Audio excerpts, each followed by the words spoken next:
And Isabel. You make me laugh out loud, belly laugh. Is that important first thing in the morning? Yeah, absolutely. And there's me trying to be deadly serious. News is a serious business. Yeah, I have to rein you in sometimes. Well, it doesn't stop us laughing at it. It doesn't stop us having an opinion on what's going on. Yeah. And it certainly will not stop us reflecting what you think. Weekdays from 6 to 9:30 on GB News. I'm Dan Wootton. Join me Monday to Thursday from 9 to 11 for the feistiest and most fun news debate on TV, where free speech reigns. I'll bring you a sharp take on the day's biggest stories, bombshell newsmaker interviews, and A-list guests. And I guarantee you, no spin, no bias, no censorship, and no reason to go to bed. That's Dan Wootton tonight, Monday to Thursdays from 9 on GB News.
The White House and the Ukrainian military cast doubt on Russia's promise to ease the onslaught on Kyiv. Good morning. It is 6 o'clock on Wednesday, the 30th of March. This is Breakfast on GB News with Eamonn and Isabel. Here's what's leading the news this morning. America says nobody should be fooled after Russia announces it will radically cut back its military activity in northern Ukraine. Russia's defense minister said the country's main goal is now the liberation of the Donbass. Well, it comes as both sides hint at progress in peace talks in Istanbul. Addressing the talks yesterday, the Turkish president stated the world is waiting for good news. Boris Johnson is to face a grilling from MPs today on the Partygate scandal after it was announced that the first of 20 lockdown fines would be issued. And senior royals are reportedly dismayed after Prince Andrew was given a key role alongside the Queen yesterday at a memorial service for Prince Philip at Westminster Abbey. Have your say. Get in touch with us. GB Views at GB News, or you can tweet at GB News.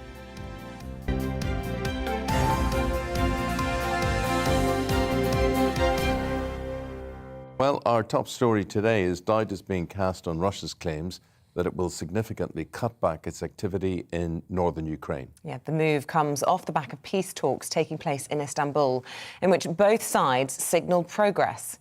Russia's deputy defence minister, who was in Istanbul, said the drawdown in troops was to create the necessary conditions for further negotiations. However, Moscow's lead negotiator in the talks clarified that this does not amount to a ceasefire. But despite evidence of Russian troops withdrawing, the White House, the Pentagon and the Ukrainian government have been sceptical of the announcement, suggesting that the move is designed to mislead and allow time for the Russians to regroup.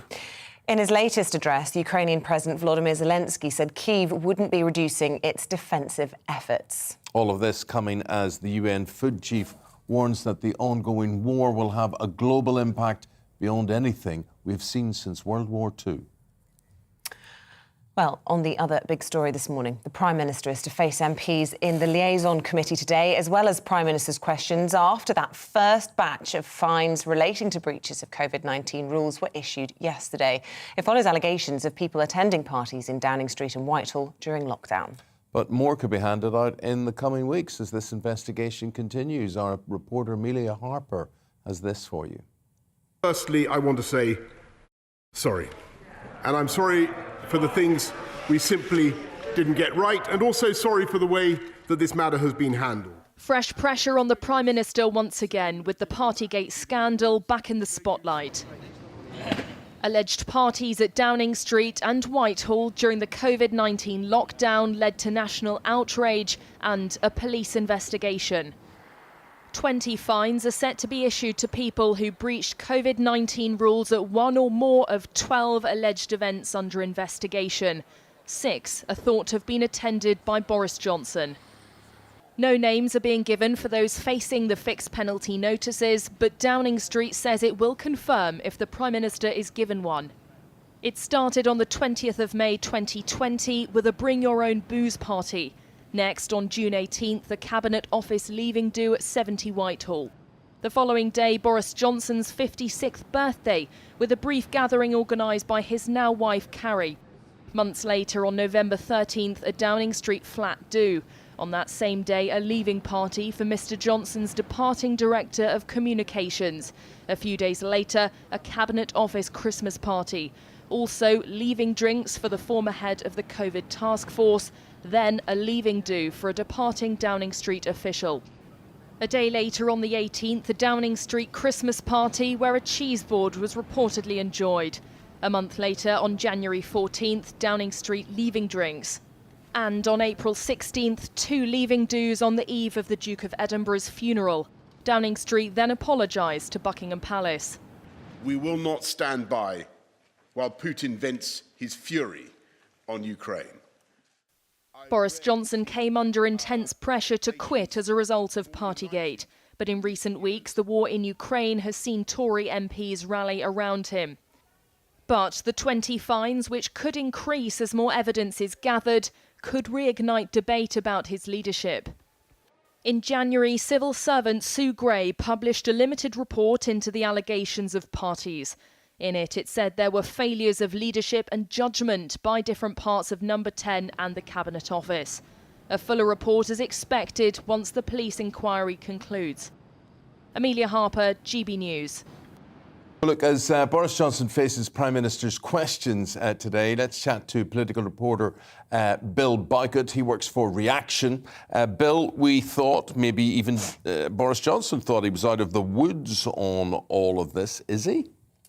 I would say that Partygate has always been lingering, within Downing Street, and Boris Johnson's fear that this could topple his premiership. And now we're seeing that these first fines have come from the London Metropolitan Police, 20 fines, and that they imply that more may be coming depending on the evidence. But whether this particular episode, or the second part of the Partygate scandal, is going to threaten his leadership, I'm not quite sure. I think many Tory MPs are thinking that now is not the right moment for it to spark a leadership challenge, given the crisis in Ukraine, the cost of living crisis, the energy strategy which the government are having to unveil and is being delayed. So while I think we need to wait until the full investigation is concluded, and also Sue Gray still has to publish her a report in full from her internal inquiry, Boris Johnson, while he may get a grilling today at Prime Minister's questions and also the liaison committee,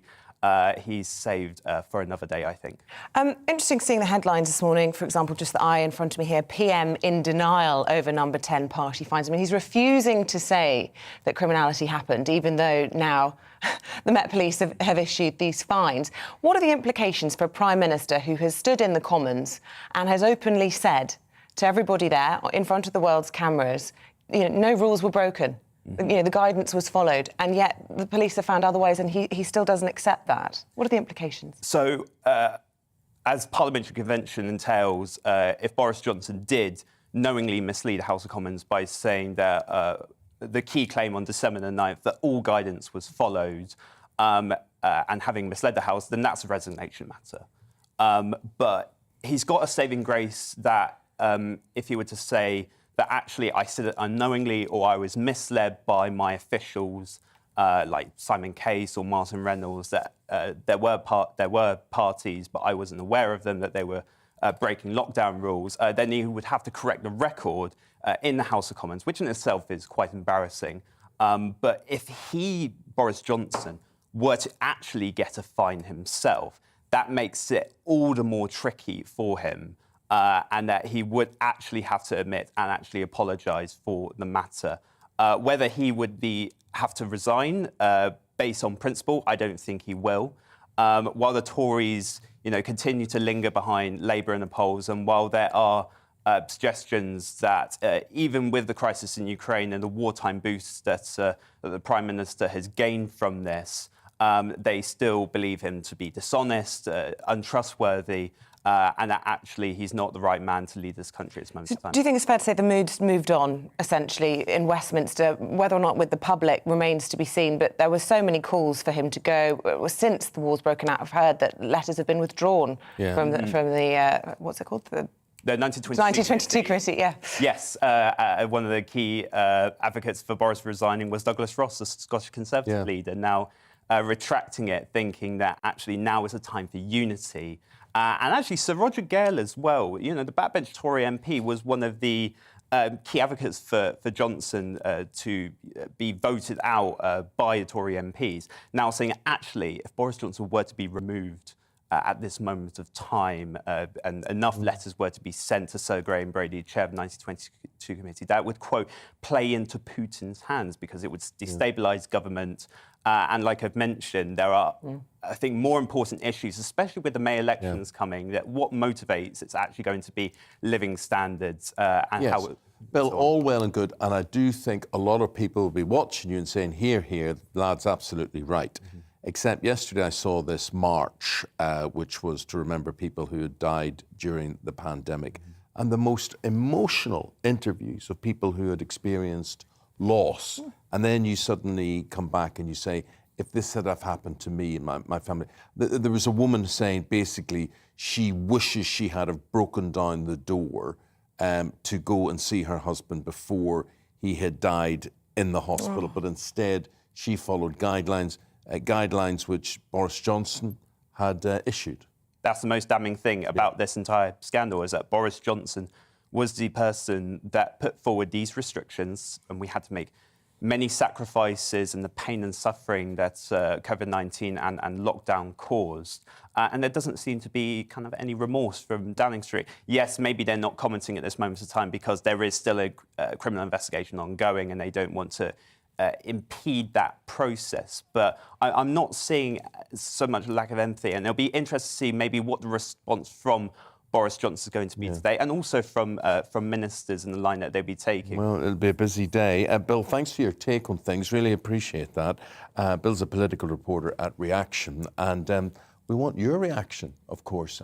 Talk to us about this. Has the moment gone? Is this response proportional? What you're hearing with these, I keep forgetting what they're called. What are they? Fixed penalty notices. Fixed there you penalty. Go. That's because I've never had one. Well, I haven't either, just to clarify. So basically, your just call them a thought fine. about this. Is this serious? Did you lose someone? Did you feel you were restricted? Do you feel that Boris Johnson is a hypocrite, or do you feel as if Bill was reflecting there, some people thinking, hey, there's a war going on, we need this man leading the country? Let us know, and it's gbviews@gbnews.uk, or you can tweet at gbnews. We're going to return now to our top story. Russia is claiming that it will cut back its onslaught on Kyiv, a claim that has been met with scepticism from Western leaders. Well, we can speak to a resident there, Ksenia Donikova. A very good morning to you. Look, on the face of this looks incredibly hopeful, doesn't it? Hello, good morning. Good morning. How hopeful are you of this news, then, that the Russians are giving up on their conquest of Kyiv? Well, actually, we're afraid to believe these people because at the beginning of the war, they also said that everything will be okay and don't worry. And then on 24th of February, the war started. So that's why we, actually, always we have a hope. But as of now, all the citizens, we do not believe Russia because they are real terrorists. And we do not know what we have to wait for these people, from this president. So I think that we have to think a lot about it, and I'm not sure that we can believe them because after that conversation yesterday, when they when there was a conversation between two parts, they said that they will go away from our country. But yesterday it was a very loud night, and we saw a lot of bombed were, and we hear during the whole night the explosions, and it was the huge number of signals of air attack, and that's why it was really a hard night for us, as many of them from the beginning of the war, unfortunately. OK, so you're sceptical then of how hopeful this could be, and say you're still experiencing air raids and bombardment. Just tell us a little bit about what the last 34 days have been like for your family. And we've spoken to you before on the programme. You were very tearful. Have you become used to, can you ever become used to the situation that you're in? Well, we try to live as we can.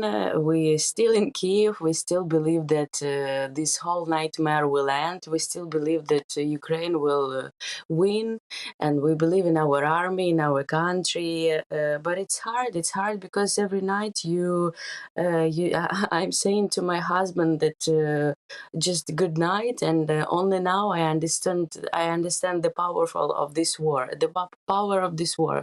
because. It's very scary, and you realize that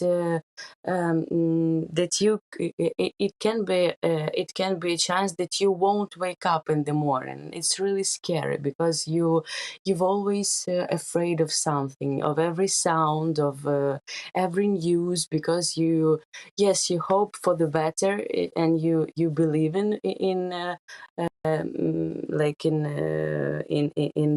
good things, but we're afraid, and it's very hard. It's very nervous. And just tell me what you make of what President Zelensky's been saying. He thinks that it really must be down to Ukrainian people to decide whether or not to give up on hopes of joining NATO, of whether or not there should be a security guarantee from European nations. I want to know, what is your wish? What would be your vote in all of this? You mean like wish of which? Can you please specify a wish about what? About the end of the war, or whether you'd be happy to give up on joining NATO if it meant that you could bring peace, and whether or not you'd be happy to see territory in the Donbass handed over to Russia. I mean, Zelensky is saying this is a decision for Ukrainian people. I mean that we won't give up. We still believe that we will win, and we will back all our country again. So Donbass and Crimea, it's our territory, and we believe that we will back them, because this is this is the whole our country, and we cannot just give it to terrorists to grab it. So we wish that this all will back to our country. And of course, we believe our president, we believe in him, in our army, and we believe our news, and thanks God we have different channels, and freedom news like you, a lot of in our country, because we know that a lot of news are blocked in Russia, and there are a lot of huge number of propaganda, and they do not even know what is going on in the world, in Ukraine, and etc., and even in their country. Well, Ksenia Donikova, we always appreciate you taking the time to talk to us. We hope you can stay safe, and that this is peace on the horizon. Thank you. Thank you. Thank you so much. Thank you. The time, 17 minutes past 6 on this Wednesday morning. The top stories are these. Boris Johnson's likely to face a difficult PMQs today. His first since the Metropolitan Police found coronavirus laws were broken at lockdown-busting parties. Downing Street has insisted Mr Johnson did not mislead Parliament when he claimed rules were followed, despite an initial 20 people being fined. The Israeli ambulance service says at least 5 people have been killed in a shooting on the outskirts of Tel Aviv. Reports say the gunman's also been killed after opening fire, first towards apartment balconies and then at people on a main street in the suburb of Bnei Brak. It is the latest in a string of attacks raising security concerns in the country. I've been a breaker and broken, every mistake turned to moments. Ed Sheeran and Camila Cabello were amongst the stars performing at a concert for Ukraine in Birmingham last night. Snow Patrol and Anne-Marie were also headlining. It helped raise over £12 million for the Disasters Emergency Committee.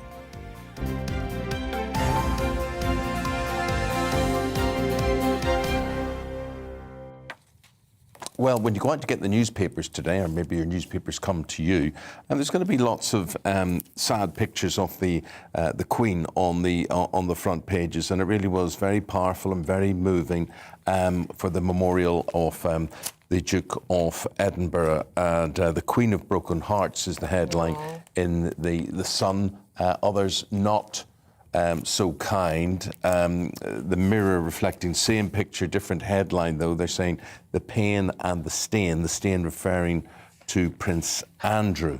Yes, so let's bring in Charles Ray now. We speak to him on all royal matters here on the programme. Good to see you, Charles Ray. Thanks for joining us this morning. What did you make of that shocking entrance of Her Majesty the Queen, accompanied by Prince Andrew? Well, I mean, basically, it just shows that the Queen still puts her family first. I think someone had to be with Her Majesty as she took that, what turned out to be a short walk down the aisle for support, just in case. Yes, I think an awful lot of people will be saying, well, why is he doing this? But he was the only one who could do it because everyone else was there with their partners. That legitimate? I mean, surely he could have accompanied Camilla, for example, into the church, and Charles could have done it. Well, I suppose they could, but I mean, I think they decided that it would be a good thing for Andrew to do. I mean, let's not run away with the idea that this is the start of some rehabilitation for Prince Andrew. That's not going to happen. I mean, he is still in the wilderness and will remain in the wilderness. We may see him occasionally. I mean, you would have expected to see him yesterday in any case because it was his father. And I think, you know, mothers tend to be an awful lot more understanding about their errant children than, you know, other people and other members of the family. You said this wasn't going to be the start of seeing him again and again at other things. But Charles, you know, a lot of people will be disgusted, a lot of people huff and puff about this, but yet an awful lot of people very accepting of him being there, and that the situation certainly was the right situation. It was in honour of his late father. And of all the royals, I always think that he is the one that looks most like his father and has the mannerisms of the father, minus the humour. Really. So he doesn't get the humour bit. I mean, the father had a lot of humour. He's quite brusque, the father, but Andrew just does brusque, really. No, well, arrogance more like rather than brusque. He is an arrogant man. I mean, I think the Princess Royal's more like her father facially and everything else. But yeah, Andrew is the one. He's a problem. He always has been a problem. He's as I say, he's very arrogant, and he hasn't made many proper friends, as we've seen in the past few months with all the revelations that we've had. But he's, as I say, he is he's also the Queen's son, and he was right to be there because it was his father's memorial service. But isn't it a shame, Charles, that we are spending this morning dissecting his sort of role rather than reflecting on what should have been a really fitting tribute to a man of great service? And I mean, the Daily Mail has the exclusive saying royals dismay at Andrew role in Philip's service. And this is the suggestion that William and Prince Charles really didn't want him to accompany the Queen, but that he had the ear of his mother and managed to get his way. It is sort of taking over from the whole event, don't you think? I'm not sure if it's taking over. It's certainly a cornerstone of the whole event, and I'm not surprised to see and hear that William and Charles are annoyed that he took that prominent role, because it was a prominent role. There's no question about that. But as I said, I don't think we should run away with this as him back in business, to carry out royal duties. It's not going to happen. They would, particularly Charles and William, would prefer Andrew to just completely disappear and completely stay in the background because of this. Every time we see him, as you quite rightly say, we're going to be dissecting what it means, why is it happening, what is it. But he's, it just shows that the royal family are still a family, and the Queen is the matriarch. And whether Andrew's got her ear or everything else, there was a point to him being there. It was to be a support for her in that short walk. Nothing else. Charles, you say valiantly that the royal family is still a family. At 7:15 this morning, just under an hour's time, we're going to have the royal biographer, royal commentator Angela Levin, and she's done a biography of Prince Harry, and she's a bit affronted that Harry hadn't got the guts or the gumption to attend. Do you agree? Absolutely agree. I mean, I think it's a disgrace that Prince Harry has not turned up to see to be at this memorial for his grandfather, the grandfather he's supposed to have loved absolutely dearly, who guided him and everything else. And also, more importantly, it is a complete insult and a snub to his grandmother. I mean, we have seen pictures in the past of Harry with his grandmother in great situations. It's a loving grandmother and a loving son. I don't know what's wrong with this guy. I really don't know. I mean, for him to try to use the fact that I can't come to the UK because it's too dangerous. I need police bodyguards. I mean, if you looked at that service yesterday, the number of children that were at the service, we had the Cambridge's children, the Wessex's children, Zara Tyndall's children, and many other royal children, which was a great tribute to Prince Philip. And I really just think that someone really needs to, take him in hand and just read his fortune, because it's not very good of him doing this. I mean, this is a guy who lives in California, one of the biggest murder areas in the world. And I just don't understand what he's doing anymore. He would have had to face Priti Patel, a front row opposite the royal family in the Abbey, wouldn't he, though? And, of course, it's the Home Office that are preventing him from getting his protection. So perhaps that's what put him off. With the greatest respect, Isabel, he would have had to face his own father and brother as well, which would have been a completely uncomfortable meeting. He could have also shared their security. I hear that would have been quite feasible. Yeah. Yes. Yeah. So the security was there yesterday, which would cover the royal family. Yeah, and he would have shared in that, as would have Meghan, because it's a secure area. And he would be covered by it, as were all the other people who were in that abbey. Charles, really appreciate your take on things, forthright as ever. Lovely analysis, and thanks. We'll speak to you again soon. Thank you very much indeed. You've heard what Charles. Thank you. You've heard what Charles had to say there. You get involved in the conversation of this one at GB News, GB Views at gbnews.uk, and we'll try and reflect that as we say. Angela Levin, hear what she has to say. Very critical of Harry, and that's going to happen at 7:15 this morning. Also, this morning we'll be finding out about what's being called one of the worst maternity scandals to ever hit the NHS. That's a bit later on in the programme. But first, a quick break.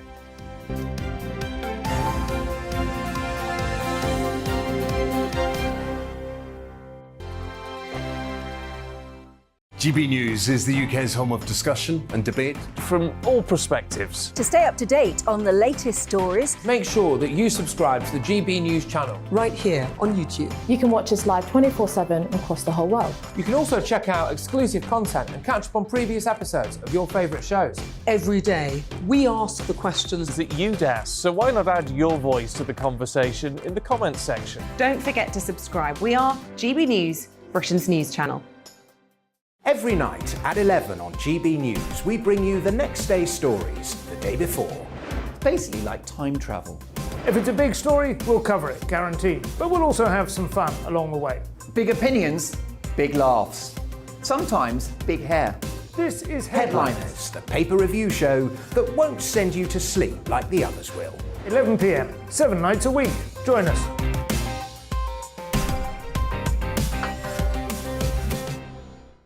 Hello there, I'm Eamonn Holmes. And I'm Isabel Webster. And we hope you can join us for Breakfast with Eamonn. And Isabel. You make me laugh out loud, belly laugh. Is that important first thing in the morning? Yeah, absolutely. And there's me trying to be deadly serious.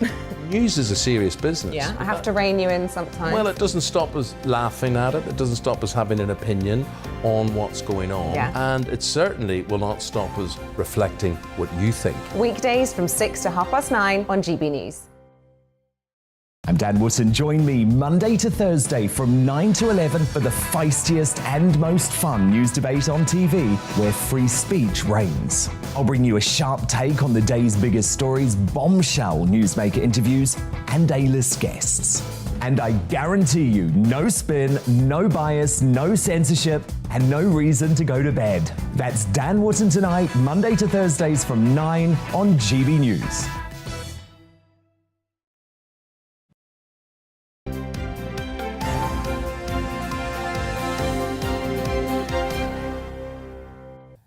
Very good to see you again. Still to come this morning, we are going to be looking ahead to Shane Warne's state memorial service. We're going to be looking at that at around 7:15. Yeah, the Australian cricketer's life's being commemorated in Melbourne today. And coming up, it's World Bipolar Day. The celebrity Kerry Katona will talk about her experience of being diagnosed with the condition, and she was diagnosed with it about 8 years ago. Now, up next, a really important but difficult watch. This has been described as the worst maternity scandal in the history of the NHS. A long-awaited report into harm being caused to babies and to mothers at one hospital trust in the Midlands is being released today. An inquiry was initially set up in 2017 to look into the cases of 23 families, but that number grew to more than 1,800 families. So the full extent of the problem will be revealed in that report. But first, Balvinda Sidhu has been speaking to two mothers from Telford who've been sharing their stories. Hours after Olivia was born, she died in her mum Julie's arms. 20 years later, Julie looks back and says she didn't realise her daughter was not going to survive. If they'd have been honest with me from the start that she wasn't going to make it, I'd have spent all that time with her, but I didn't. I wasn't even half an hour, not even half an hour holding her. It was May 2002 when Julie went into labour at the Royal Shrewsbury Hospital. What should have been a straightforward delivery turned into a nightmare. Olivia was in the wrong position and the doctor wanted to move her using a suction cup, but when that failed, he used forceps. He was supposed to then take me straight to section. He didn't. He went in with the forceps twice. The first time he went in with the forceps, they came off with a clang, and then he went straight back in again. And when he went in again, my husband had me under the arms, pulling me up the bed, because I was being pulled down the bed with the forceps. Mistakes were made and Olivia was born brain damaged with severe bruising and swelling. She was perfectly healthy right up until then. And she just, they told me if she had survived, she would never have known who I was. The doctor who delivered Olivia was later charged but cleared of manslaughter by gross negligence. Julie is now part of an independent inquiry investigating the maternity experiences of more than 1,500 families at the Royal Shrewsbury and Telford NHS Trust. Olivia will forever now just be a statistic of the failings of this trust. That's going to be hard for me, because how can someone not be responsible? Pippa Cartwright is helping her 15-year-old son, Louis, get dressed. Louis was born with Erb's palsy. He can't feel or use his right arm. Pippa says when he was born, she was supposed to have a C-section. I was prepped to have a C-section, but then I was told that they'd done their quota for the day, so I couldn't have a C-section. I remember being in labour. I was violently sick and I got told off by the midwife because I'd been sick on the floor. Then it was all panic stations. I remember my legs being flung back and a midwife sitting on my stomach and pressing down, and I remember the doctor had his foot on the end of the bed and he had Louis's head between his hands, and he was pulling me down the bed, and the midwife was pulling me back up the bed. And then obviously Louis was born, and obviously he had a severe injury. And how did you feel? Angry. Yeah, very angry. It took a few years for me to, because I felt guilty because of the injury that Louis got. I thought it was my fault for years. I blamed myself. Louis has had to have 22 operations. This injury has changed his life. Can't play football no more, properly anyway. Can't do things I want like basketball and that. Difficult to get jobs. Showering's even difficult. The full extent of failings in maternity care at Shrewsbury and Telford NHS Trust will be revealed in a report today.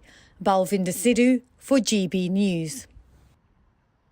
Our hearts just go out to those families, just so tragic. I just wondered how it was allowed to happen and who was in charge and who oversaw training. Yeah. Who was supervising? It's the obsessions with these quotas for caesarean sections. Look, we contacted Shrewsbury and Telford NHS Trust for comments. In response, they said they can't comment essentially on individual cases.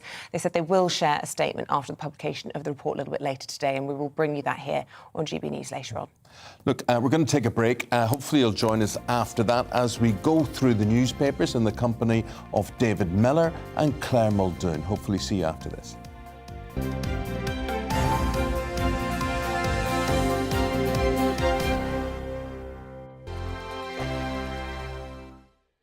GB News is the UK's home of discussion and debate from all perspectives. To stay up to date on the latest stories, make sure that you subscribe to the GB News channel right here on YouTube. You can watch us live 24/7 across the whole world. You can also check out exclusive content and catch up on previous episodes of your favourite shows. Every day, we ask the questions that you'd ask, so why not add your voice to the conversation in the comments section? Don't forget to subscribe. We are GB News, Britain's news channel.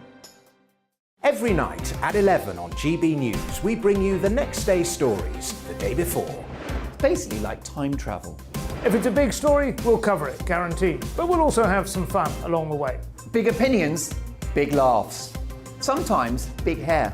This is Headliners, the paper review show that won't send you to sleep like the others will. 11 p.m, 7 nights a week. Join us.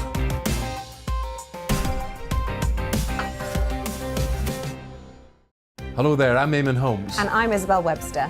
And we hope you can join us for Breakfast with Eamonn and Isabel. You make me laugh out loud, belly laugh. Is that important first thing in the morning? Yeah, absolutely. And there's me trying to be deadly serious.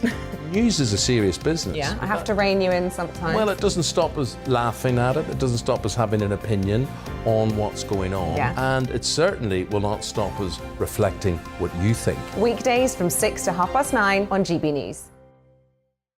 I'm Dan Wootton. Join me Monday to Thursday from 9 to 11 for the feistiest and most fun news debate on TV, where free speech reigns. I'll bring you a sharp take on the day's biggest stories, bombshell newsmaker interviews, and A-list guests. And I guarantee you, no spin, no bias, no censorship, and no reason to go to bed. That's Dan Wootton tonight, Monday to Thursdays from 9 on GB News.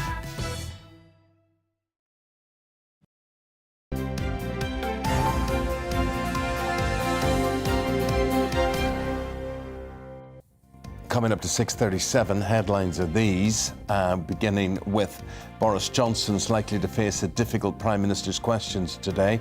His first since the Metropolitan Police found coronavirus laws were broken at lockdown-busting parties in Downing Street. Downing Street has insisted Mr Johnson did not mislead Parliament when he claimed rules were followed, despite an initial 20 people now being fined.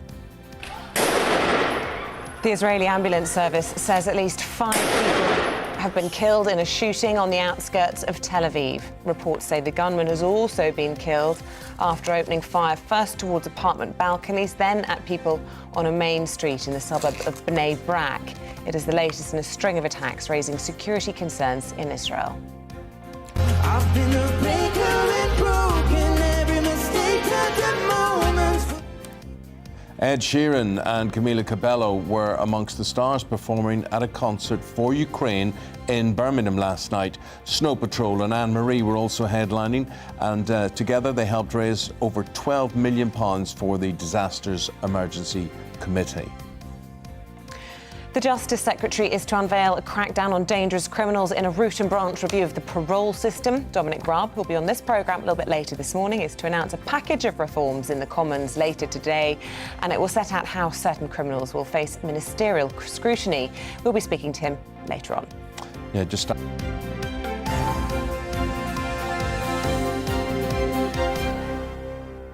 Papers. Joining us in the studio this morning is David Miller and Claire Muldoon. David, we have just been talking about the memorial service to Prince Philip yesterday.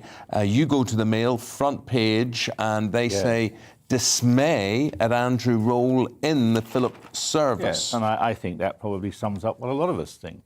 And what I find extraordinary, I mean, look, the Queen is 95 and she's entitled to be accompanied by whoever she wants, and she and her late husband were always, perhaps Andrew was their favourite, and it hasn't perhaps been to his benefit that he was spoilt as a young guy. But I think the interesting thing in the Mail is Richard Kay, who's always very good on these things, page 3 says, fears of Andrew mission creep back to royal life. I mean, he will think, ha-ha, the door is open for me. And, you know, the first thing that Charles will have to do when in due course he takes over is slam that door in Andrew's face. I mean, do you think he'll be thinking that, looking at the papers, the Daily Mail saying royals dismayed, the Mirror saying that calling him the stain, the Express they're not saying what counts, fall out Isabel. over Queen's In the street, people looked and they say, that's nice. There he was beside his mum. He didn't look out of place unless you read those sort of headlines. So I think there is a big factor of mission creep coming back. But also, Andrew, he is not a sensitive guy. You know, I was just thinking back over my encounters with Andrew. The first time I ever went, this is before the Falklands, on a ministerial visit to Egypt. Andrew had just been there. And the ambassador said to me, have a drink, I've got to get something off my chest. He then went through the awfulness of having to entertain Andrew, who would push people fully clothed into swimming pools and so on. Gosh. And I got on a plane in the Gulf, and I was fortunate enough to be travelling first class. And in my seat, there was this figure covered up. And then this is what's awful about this, 2 coppers came over and said, Andrew had taken my seat, and would I sit somewhere else? Now, today, I would have screamed blue murder. Then I just said, oh, well, you know. Yeah. But I wish I hadn't now, because everyone who experiences Andrew at his awful worst, you know, why should he have the right to sit in someone else's seat? I tell a story about him in my autobiography, which is too long to tell, but it's very, very funny. But I also sat at a dinner one night at the Football Association, and he sat there literally opposite me all night, never said a single word to me or acknowledged my presence, didn't say hello. But did he recognise you? He's bound to have. How could he not you are have? very... How could he not have? No, but you know what I mean? I mean, you know, because these people float in the air above normal folk, and you are still a normal person, you know? I wish you would say, hello, how are you doing? Are you enjoying the meal, or whatever it happens to be? Claire, go on, what do you think on this? Do you think people on the street think, that's a lovely mother, you know, being walked into this memorial? I think a lot of them do. Or do you think, as a woman, that it makes you a bit cold? It makes my blood boil, actually. I wouldn't have thought it was the right thing to do. We have a monarch who has an exemplary record of judgment, of wisdom, and I think this is completely a foolhardy decision. And I think that everyone sitting at home, when they saw those pictures, must have thought to themselves, what the hell is going on? And I think it sometimes masks the fact that Harry and Meghan weren't there, and the whole circus surrounding them in California, and the reasons with regards to protection officers. All Harry had to do was come over, stick close to his brother and his father, and he would have been well protected. But this is where it's difficult, I think, for the palace to run things in a way that guarantees them the headlines they want. They didn't want Meghan and Harry coming over and stealing all the thunder of the Duke's life in a celebration of it. And what happens? But Andrew steps into the breach. But it didn't That's need what to people be are like that. talking about. I don't think anyone would have had a problem with him attending the service. It was just the fact that people were speculating, was the Queen going to make it? Was she going to be able to walk? All eyes were on the monarch, the head of state, as she was walking in. And then, of course, there we saw Prince Andrew. It didn't have to be... What I found was strange. Yeah. When they got to the top of the aisle, and we're all worried about where she's going to walk, and I think of my own mother, who's a similar age and whatever. He left her. He left her. Yeah. He left her. Would you not have... You wouldn't want her to fall in her last 7 or 8 steps. So absolutely I thought that was a bit strange. However, we're all talking, we're having to say, the Daily Mail's having their say. What do you think? Does it really make a lot of difference to you? Were you glad he was there by the side of his mother? You know it was her decision for him to be there. Do you have a problem with it or not? At GB News, tweet us on that one. And the email is gbviews@gbnews.uk if you want to get in touch. Do you want to know some views now? Yes. This is about Harry, actually. Every royal family in mainland Europe attended yesterday, so security was as tight as would be required. Right. Harry is gutless and under the thumb of Madame Markle. Yeah. This one says... But I did write that, actually. Really? Under that was from you, de under your plume, studio. yes. This one from Mervyn and Catherine Woodward. They say, Isabel's just said it's a shame they're having to analyse and discuss Prince Andrew rather than celebrate Prince Philip. She's quite right. The media has done a bad job and is completely inappropriate reporting on the papers again this morning. OK. Ruble payments, Claire. We go to the Financial Times front page. Yeah. Russia and the European Union in standoff as Putin digs in on payments, ruble payments for gas. So what Putin has said is, over the escalation of the gas payments, Russia has decided to dramatically scale back its military activities in the Kyiv area following fresh peace talks with Ukrainian counterparts in Istanbul and Turkey. But moreover, given the economic sanctions applied from Europe, the European Union and Britain, and most of the other NATO countries, Putin now is saying, well, if you want my gas, you're going to have to pay in rubles. Of course, gas has always been paid in dollars or euros or pounds, definitely not rubles. So I wonder if this is just another... who knows? Putin is just there. He's just still in existence. The war might be waning, but Putin is still there, calling the shots. The trouble with what's happened to the Russians is that Putin's boast that, he'd fully reformed the Russian armed services has not turned out to be right, and they've got a black eye. But that doesn't mean they can't still kill and maim by just, using rockets and missiles and things from a safe distance. The worry is that Putin will not give up, but he will want to try to show that he is stepping back. And then what will happen, Mystic Mellor confidently predicts, along will come the German Chancellor, along will come Macron, and they'll say, well, Putin stepped back now, it's a time to resume normal service with Russia. And that would be such a mistake. So this is the front page of the Daily Telegraph here. Russians give up on conquest of Kyiv there. So you don't believe it, you just think it's a reconfiguration? Yeah. I think Putin has gone beyond the point in his life where he's capable of changing his mind when, what has inflamed him over the years is what he regards as the contemptuous disregard of Russia.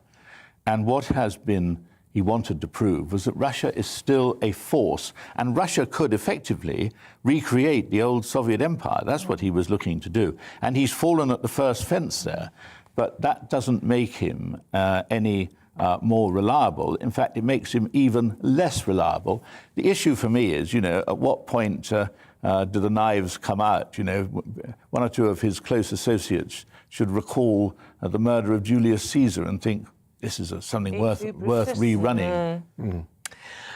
Should we squeeze in, have we got time to squeeze in a last story? Should we go to Partygate, Claire? This is on the front of The Guardian. Those issues, those penalty, I've forgotten what they're called now, fixed penalty notices issued yesterday. I bet you the biggest GB News, GB view out there is the fact that everyone is so sick of this that we just don't even care anymore. Do we care that Simon Casey, the cabinet secretary, I'll tell you, there was a march yesterday through London to remember people who died during COVID, and the hundreds of people who took part in that cared. Yeah. What if these people get fines? Yes, of course they did. There were people in tears yesterday because they were following the rules put down by Boris Johnson. We were all following the rules, but I certainly wouldn't have been in tears. And I think Did you lose someone? Well, you can't just say nobody cares about this. No, I didn't. What I said was, are we really caring about these fines? Are we really caring about the anonymity that cabinet people or members of the civil service are being given if they will be found to have broken the rules? I mean, it's an ill wind that blows nobody good. And, you know, the number of people who have died, innocent people, children and so on, in the Ukraine. But what that has done is get Boris off the hook. This no longer has the resonance that it did. But, you know, Boris lied flagrantly all throughout this, saying there were no parties, and perfectly obvious there were parties. And the reason why people are upset at the parties is not hard-working guys having a bottle of cheap wine at the end of a long day. What they thought was these guys were making the rules for other people. People were having to watch close relatives die from a distance or all got up in special gear. And the people who were creating those rules were having a high old time in the garden of number 10. That disgusts people. Yeah, and does it disgust you? Because I want to know, do you think it matters if the Prime Minister lies, misleads Parliament, and indeed could well be fined himself? When I was a kid, the Prime Minister was a man called Harold Wilson, and he was a proven liar. And someone once said, how do you know that Harold Wilson is lying? And the answer was, his lips move. And that is where we are with Boris. So, Claire, I've got to ask you, do you care if he lied? But that's not what we were talking about. I do it is. care. It's all the same thing. It's not. I don't care about the anonymity of the civil servants who will be given the fines. OK. That's fine. But the Prime Minister's still denying that there was any criminality in Downing Street, and yet the police have decided that it's reached the threshold for prosecution. Yes, and I think that's a serious point, and it's a grave mark of ill judgment on behalf of the PM. I think so many people think the way you think about this, about its inconsequential. But I do think, listening to Mr. Mellor and whatever, it's something that we should all rethink, and it goes to the heart of politics, and it goes to the whole question of honesty and... Eamonn, if we don't know through all of this that this is what goes to the heart of politics and politicians in this country, then we're all guilty. OK. And let's not talk about women being women. But, you know, it'll all repeat itself, because when you've been a liar for as long as Boris has been a liar, it becomes the norm. You can't stop. It becomes the norm. Something else will happen, or there may well be a lie lurking in the background about to come out again. You know, Boris is incorrigible. That's the problem. Yeah, and so is his wife. We do have to move on, but on that point, I do think it's a really interesting timing with what's going on with Russia's invasion. We're hearing all these apologists for Putin coming out of the Kremlin, denying that they're bombing and besieging Mariupol, and lies matter. Yes, they do. From a lie unchallenged becomes the truth. There we are. That's the thought for today. David Miller, Claire Muldoon, look forward to seeing you again in about 40 minutes' time. We're going to bring you up to date now with the time at 10 minutes to 7. These are the top stories. The president of Ukraine says he's sceptical about Russia's promise to scale down military operations around Kyiv and Chernihiv. Volodymyr Zelensky made the announcement after talks took place in Istanbul more than a month into the invasion. Of course we see all the risks. Of course we see no reason to trust the words of certain representatives of the states that continues to fight for our destruction. Ukrainians are not naive people. Ukrainians have already learned, both during these 34 days of invasion and over the past 8 years of war in Donbass, that only a concrete result can be trusted. Ed Sheeran and Camila Cabello were amongst the stars performing at a concert for Ukraine in Birmingham last night. Yes, Snow Patrol and Anne-Marie were also headlining and helped to raise over £12 million for the Disasters Emergency Committee in Ukraine.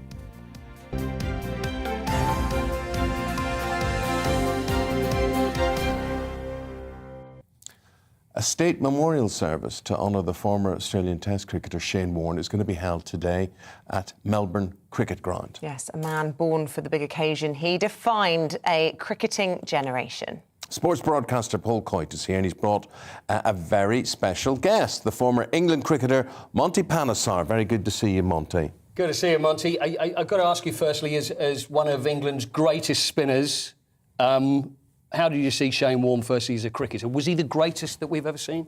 Yeah, he was definitely the greatest, spinner, greatest performer, and he was one of them sort of guys who owned the stage, owned the 22 yards, as we say, and any situation, any given moment, he would want to win the game. I don't want to get too technical early on, but I'm going to. Leg spin, I mean, this is not something that was very fashionable, was it, when Shane came through, and all of a sudden every kid wanted to do it, especially in Australia after that?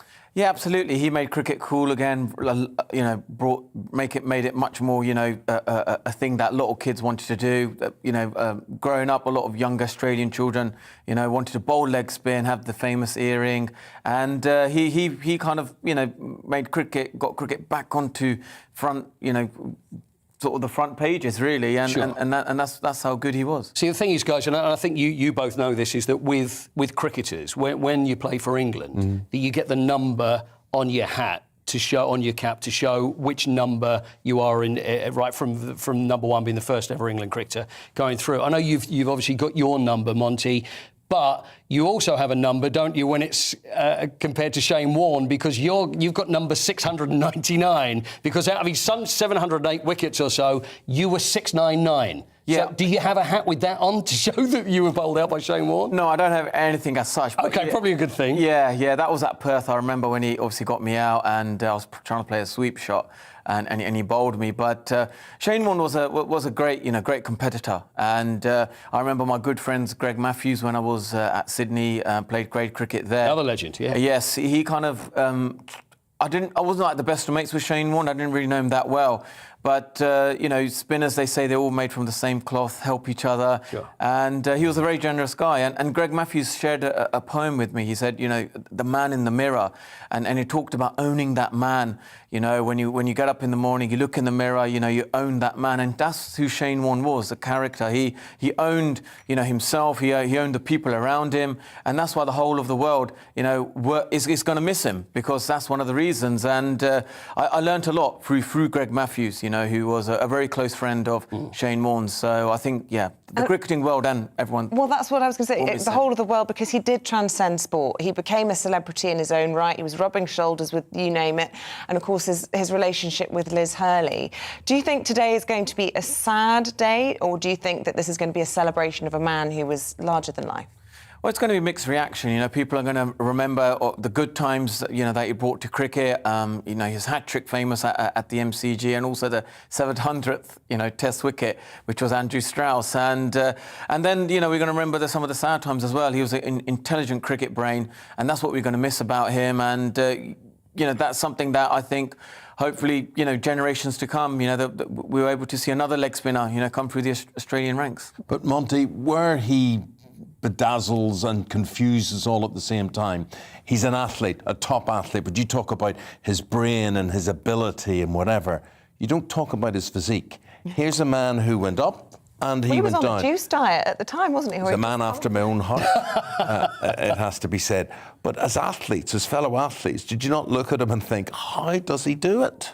It was just his skill. He was sheer skill, and had really strong wrists. He had a great action.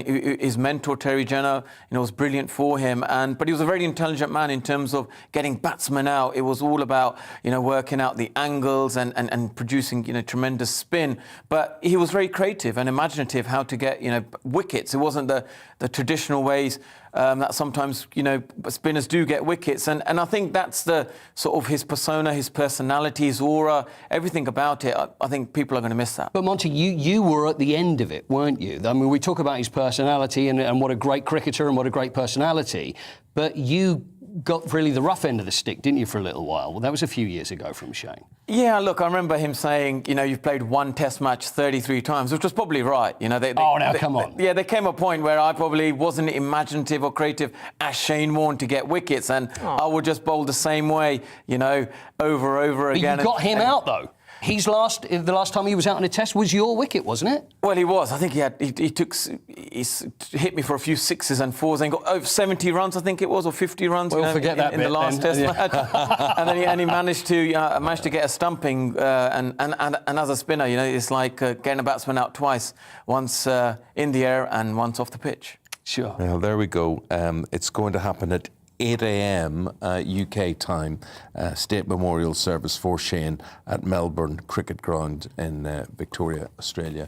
Guys, thanks very much indeed. Very good tributes there. And we're going to see you later? Absolutely. Good man. OK, a lot of football to talk about. Oh, there is. Yeah. Before that, we'll have lots more for you, including the latest on Ukraine, on Partygate, and also on Prince Andrew's royal return, along with your views on all the important issues of the day. See you in a moment.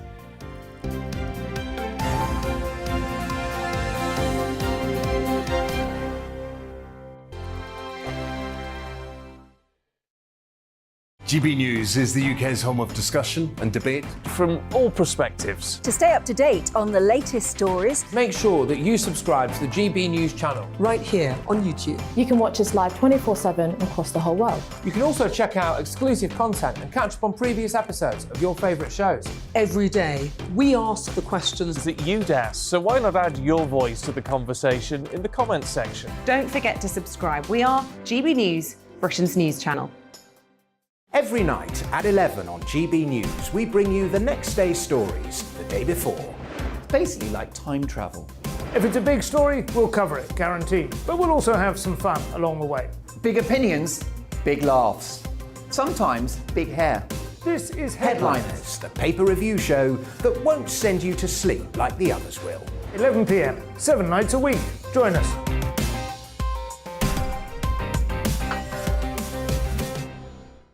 Hello there, I'm Eamonn Holmes. And I'm Isabel Webster.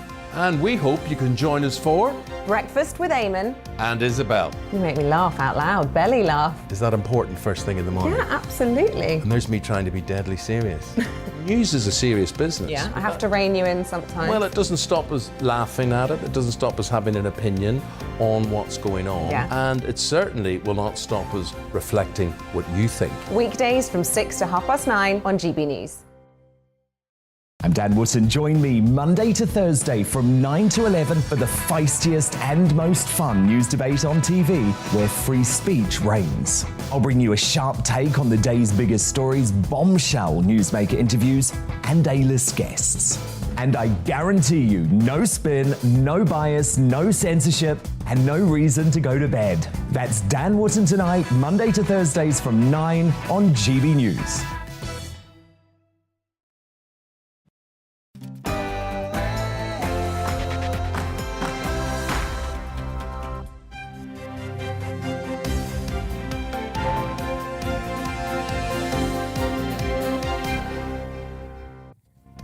The White House, Downing Street, and the Ukrainian military have cast doubt on Russia's promise to ease the onslaught on Kyiv.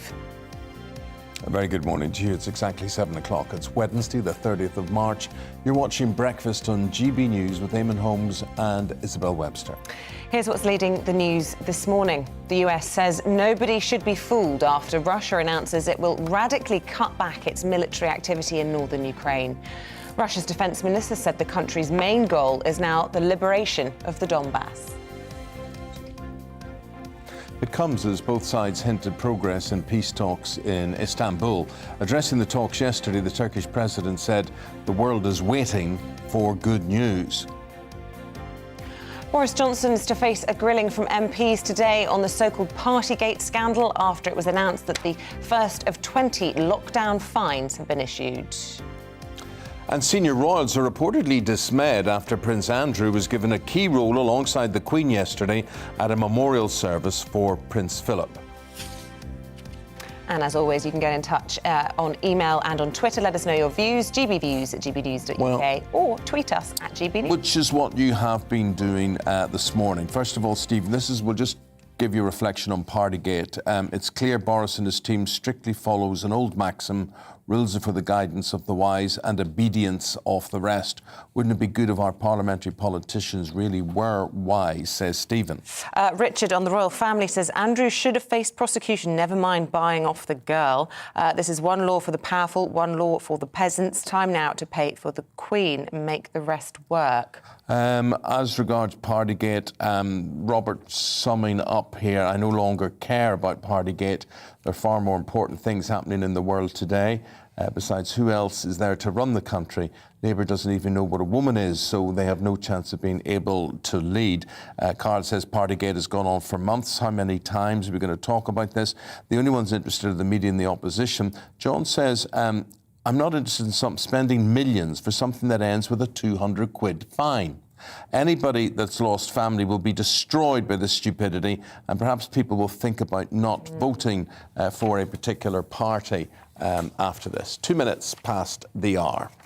Now, top story this morning. Doubt is being cast on Russia's claims that it will significantly cut back its activity in northern Ukraine.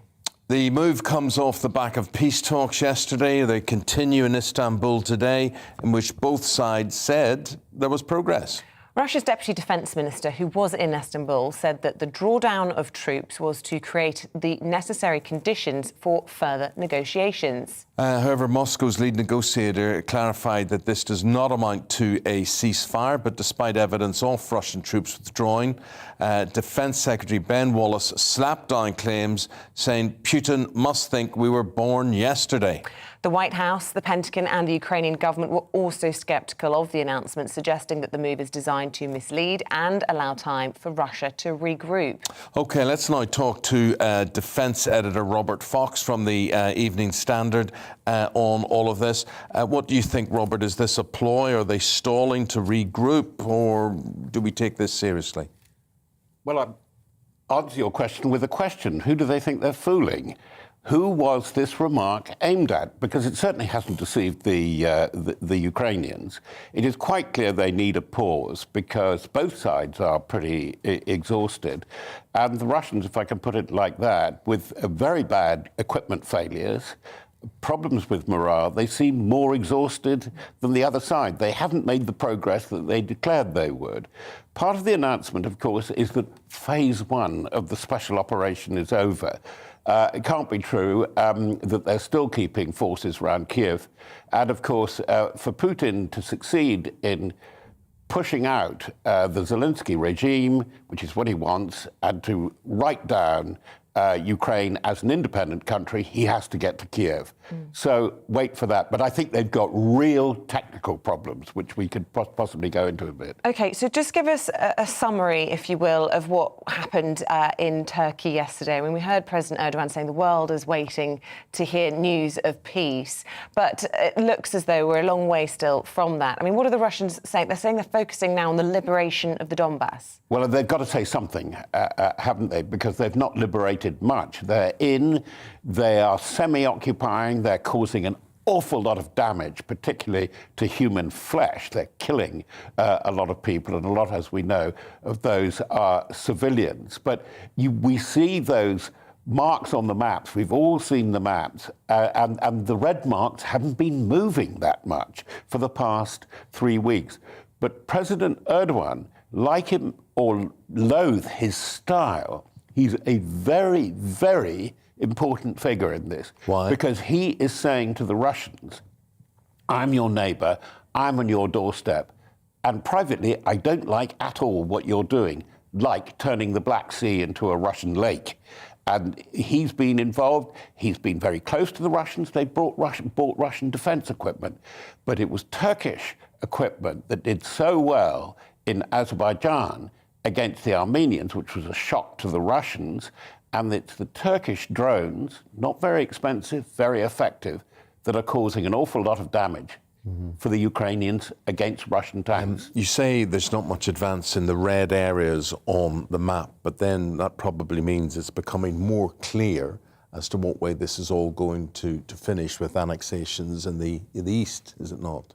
There's very little idea how it's going to finish, because I think that this is where it's not got into the headlines yet. It's getting into the defense ministries, the foreign ministries. This is a long war. And what we're looking at, I think there will be ceasefires, but there have been ceasefires before. And what the Western alliance, NATO, EU, G7, must be about is that in the way that they frame the ceasefires, I don't want to be too fancy about this, but they may be writing the recipe for further long wars. Russia is talking about all kinds of activities. For instance, the papers are full of the push that Russia is making strategically possibly big mineral finds there in the Arctic now, for example. Russia is feeling the pain from sanctions, but it is still very, very powerful. And Russia, contrary to what people have been saying, is frightening China at the moment. So I think we've got a mess which will go on through the summer. It'll be dotted with ceasefires. But I think this war, the confrontation with Russia, is generational. What do you mean frightening China? It frightens China for this reason. China, it obviously is very, very worried about social stability, hence COVID, the lockdown, total lockdown of Shanghai. Yeah. China needs to trade. It needs to be open to the world. It needs to be open to two blocks, above all, US and Europe. Anything that shuts that down, anything like the sanctions imposed on Russia coming their way, even in the short term, powerful that they are, would be real trouble. But China needs Russian oil and gas, more and more and more of it. I just want to ask you about sanctions. You mentioned a moment ago there have been concerns overnight from government here that France and Germany might want to start peeling back on some of those if Putin agrees to taking no more territory. That would be a worrying development, wouldn't it? It would be worrying. They've all got the three principal Europeans, as we now have to say, now that Britain is out, they've all got a soft spot for Russia for different reasons.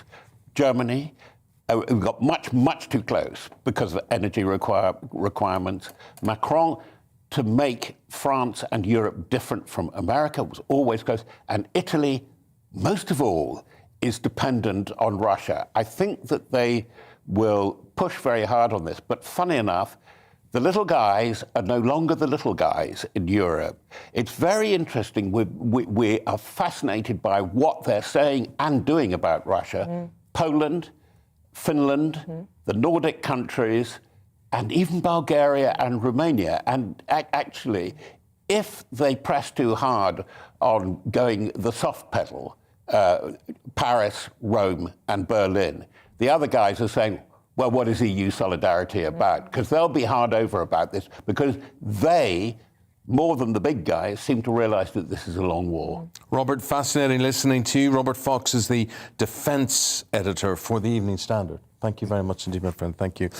Just looking ahead, in about 5 minutes' time, we're going to be speaking to the royal biographer and commentator Angela Levin about who was at and who wasn't at the Prince Philip Memorial Service at Westminster Abbey yesterday. She's got some strong views on this one.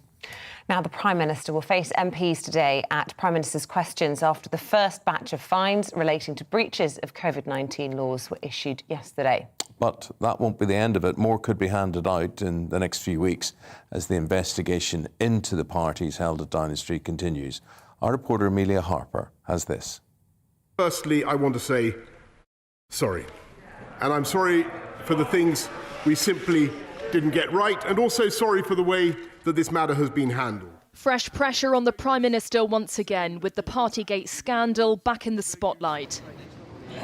Alleged parties at Downing Street and Whitehall during the COVID-19 lockdown led to national outrage and a police investigation. 20 fines are set to be issued to people who breached COVID-19 rules at one or more of 12 alleged events under investigation. 6 are thought to have been attended by Boris Johnson. No names are being given for those facing the fixed penalty notices, but Downing Street says it will confirm if the Prime Minister is given one. It started on the 20th of May 2020 with a Bring Your Own Booze party. Next, on June 18th, the Cabinet Office leaving do at 70 Whitehall. The following day, Boris Johnson's 56th birthday, with a brief gathering organised by his now wife, Carrie. Months later, on November 13th, a Downing Street flat do. On that same day, a leaving party for Mr Johnson's departing Director of Communications. A few days later, a Cabinet Office Christmas party. Also, leaving drinks for the former head of the COVID task force. Then a leaving do for a departing Downing Street official. A day later, on the 18th, the Downing Street Christmas party where a cheese board was reportedly enjoyed. A month later, on January 14th, Downing Street leaving drinks. And on April 16th, 2 leaving do's on the eve of the Duke of Edinburgh's funeral. Downing Street then apologised to Buckingham Palace. We will not stand by while Putin vents his fury on Ukraine. Boris Johnson came under intense pressure to quit as a result of Partygate. But in recent weeks, the war in Ukraine has seen Tory MPs rally around him. But the 20 fines, which could increase as more evidence is gathered, could reignite debate about his leadership. In January, civil servant Sue Gray published a limited report into the allegations of parties.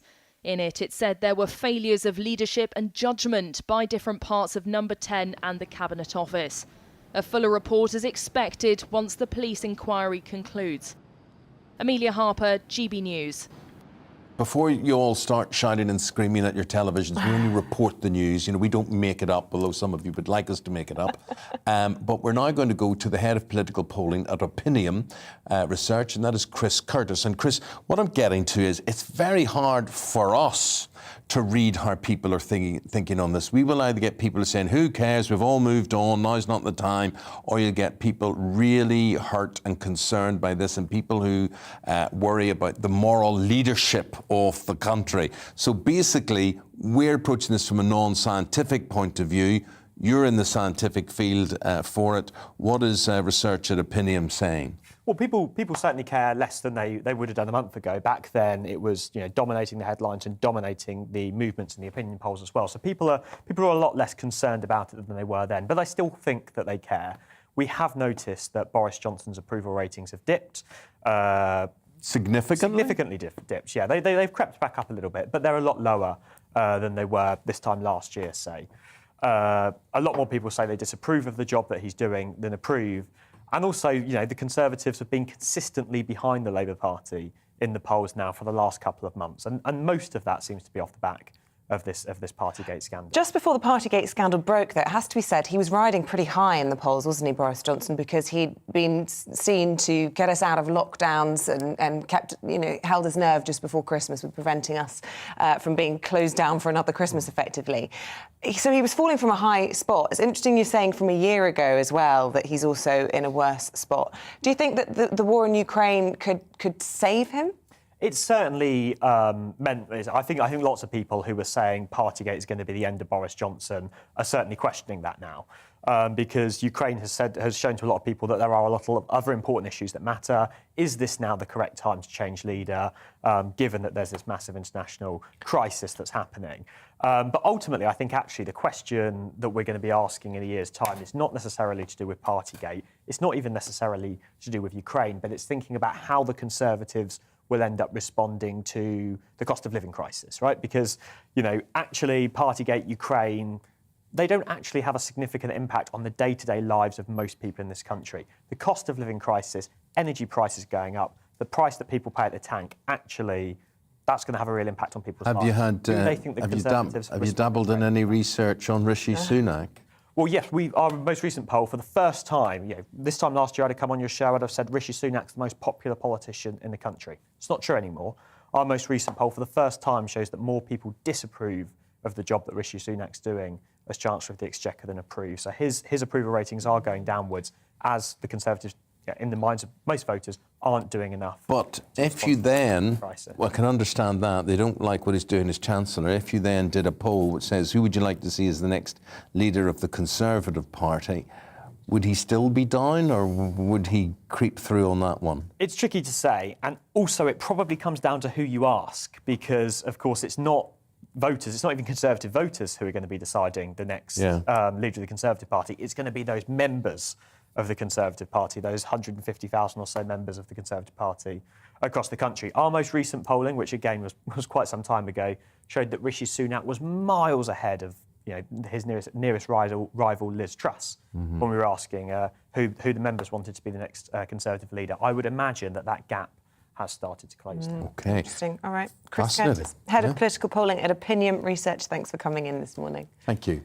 We'll bring you up to date now with the time at 16 minutes past 7 with the latest news. And as you've just been hearing, Boris Johnson's likely to face a difficult Prime Minister's questions today.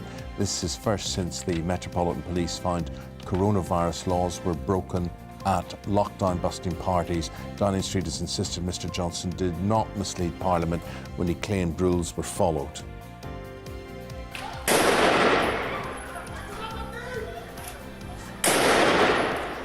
The Israeli ambulance service says at least 5 people have been killed in a shooting on the outskirts of Tel Aviv. Reports say the gunman has also been killed after opening fire, first towards apartment balconies, then at people on a main street in the suburb of Bnei Brak. It is the latest in a string of attacks raising security concerns in the country.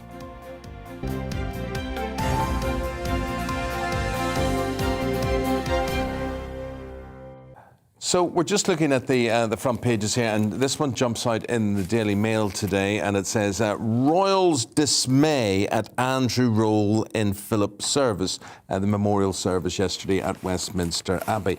It appears that's not the only dismay there may well have been. Joining us to talk about this, Angela Levin, royal biography, royal commentator, and indeed a biographer of Prince Harry.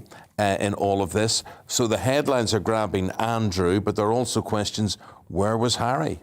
Yes, it's appalling, isn't it? You saw all those people there, hundreds of people, I think 700 people who were involved with the charities that the Duke of Edinburgh was involved in. You saw 3 heirs to the throne. You saw royals from Europe and beyond. And yet he felt he wouldn't be safe. I mean, it's an absolute nonsense, isn't it? All he had to come from the airport was to go where his grandmother was, and then be taken there. It's a real, it's a disgrace, actually. He could have brought his own security, though not armed, or he could have used his father's or his brother's security as well, and they apparently were very happy to embrace him. Yes, I mean, it's a deliberate slight on them, I think. And also, he knows very well that he can't have all the details of MI5 and MI6 anymore because he stepped back from being a working royal. But this is what he wants, and that's why he's taking the Home Office to court.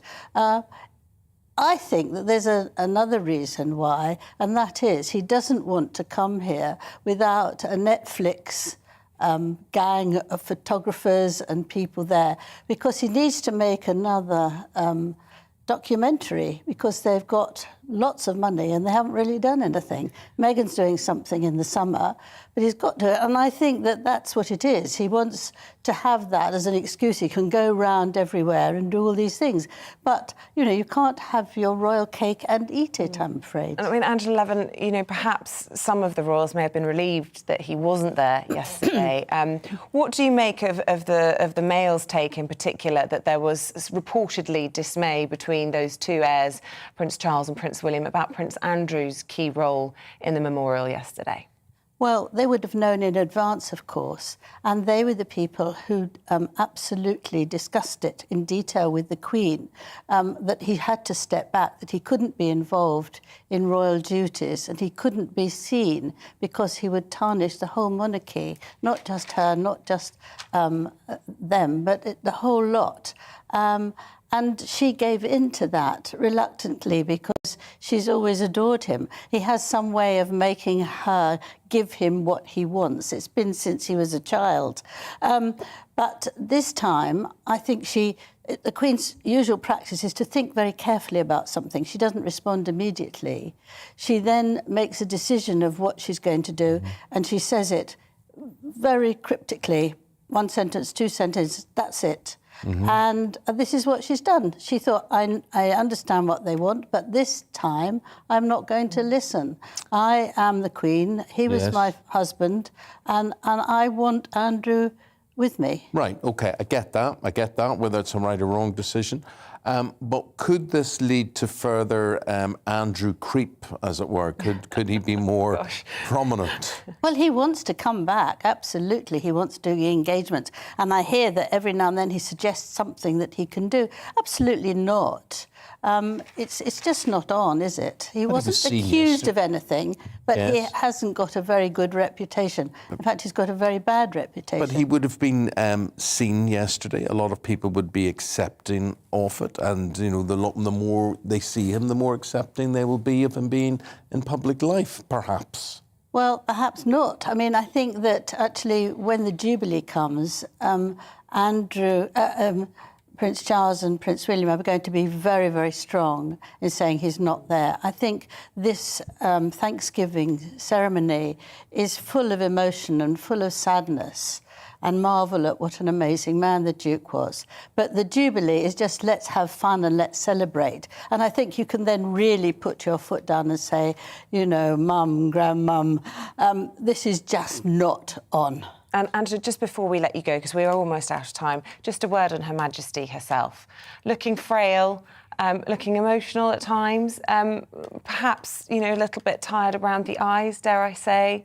Yeah. What did you make of her? I found myself weeping, actually, because it looked so sad. And she's so controlled and so strong.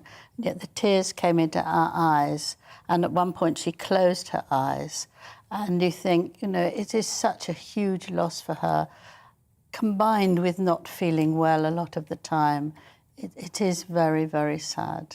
And the politics that she has to deal with Andrew, Harry, Meghan, all the rest of it. I think she's good at departmentalising. Yeah. So I think she can separate all these things. She's been a good monarch and a good mother and grandmother. You know that they're different things. But I thought there was an excellent thing yesterday where the Queen walked up the aisle and with Andrew on her arm, and the Duchess of Cambridge did the curtsy, did the bow, parallel with her. It was, I think that summed up the difference between, you know, I suppose how she's treated by the Sussexes and how she's treated by the Cambridges. Yes, well, the Cambridges are very respectful and admire her and have learnt from her how to do things and how to behave, whereas the other lot now feel they know much better and they want to modernise it and they want to do it their way. Can we You just can't have it. Say a word about George and little Charlotte yesterday? I mean, I just adored seeing them. They're being groomed well, aren't they? They didn't put a foot wrong. They were so perfectly well behaved. Yeah. Peter Phillips' girls were giggling and couldn't sit still, but they took it very seriously. And you could see little George look, he's not so little, he's 8 now, looking up at the ceiling in almost wonderment. Yes. And it was so touching. I love the way that all the children wore navy. They all looked very smart. And of course, so handsome, Prince George. Yes, so is Charlotte. She was. Yes. George is rather shy, but Charlotte's quite pushy. And she was very happy to shake everybody's hand. And she was very happy to laugh at what the Archbishop of Canterbury said. You know, she was in it. Game. She likes the spotlight, that little girl. Yeah. Well, it was nice to see. Angela, really appreciate your take on things, your observations. Angela Evans, a royal biographer and a royal commentator. Thank you very much indeed. Thank you. OK, we've got to go and take a break now. After that, Paul Coit will be back for us with all the sports stories. Good morning, Alex Deakin here with your latest weather update. Winter is making a comeback, turning much colder for all of us over the next couple of days. An ice risk this morning and some places seeing some snow, all courtesy of this weather front. It's a cold front introducing colder air across the northern half of the country today, but spreading to all parts by tomorrow. It's got a bit of a wriggle on it, a bit of a ripple, and where we see that could bring some snow for places through this evening and overnight. Back to this morning, we have some snow falling across northeast Scotland. There is a Met Office warning here for snow and ice. Then we have this zone of rain over northern England, Northern Ireland and North Wales, slowly pushing southwards. So Northern Ireland brightening up, southern Scotland seeing some sunny spells. The rain heading into the Midlands, East Anglia, maybe some snow mixed in over the Pennines later on. Much of southern England dry, just 1 or 2 scattered showers here and for South Wales, and still quite mild here, but it's already turning colder further north. Single figures this afternoon, much colder for Glasgow and Belfast compared to yesterday. And then as the cold air hits this wet weather over the Midlands, East Anglia, southern England, South Wales, we will see a mixture of sleet and snow. Even to low levels, you could wake up to a covering of snow across parts of the south. Some uncertainty about how much we're going to see. Probably won't stick around too much, but nevertheless, things could be quite slippery for Thursday morning as we see temperatures dropping down to freezing and below, even in towns and cities. A cold start then to Thursday. Still some of this wet weather across East Anglia and the southeast, so still perhaps some snow falling through the morning rush hour. And then we'll see wintry showers, so hail, sleet and some snow coming and going through the day across the east Further west, many places with that high pressure moving in dry and bright on Thursday, but everywhere it's going to be cold. Temperatures in single figures. This time last week, we were talking about temperatures up to 20 Celsius, feeling even colder in the east with the breeze. For the details of the warnings, see the Met Office website.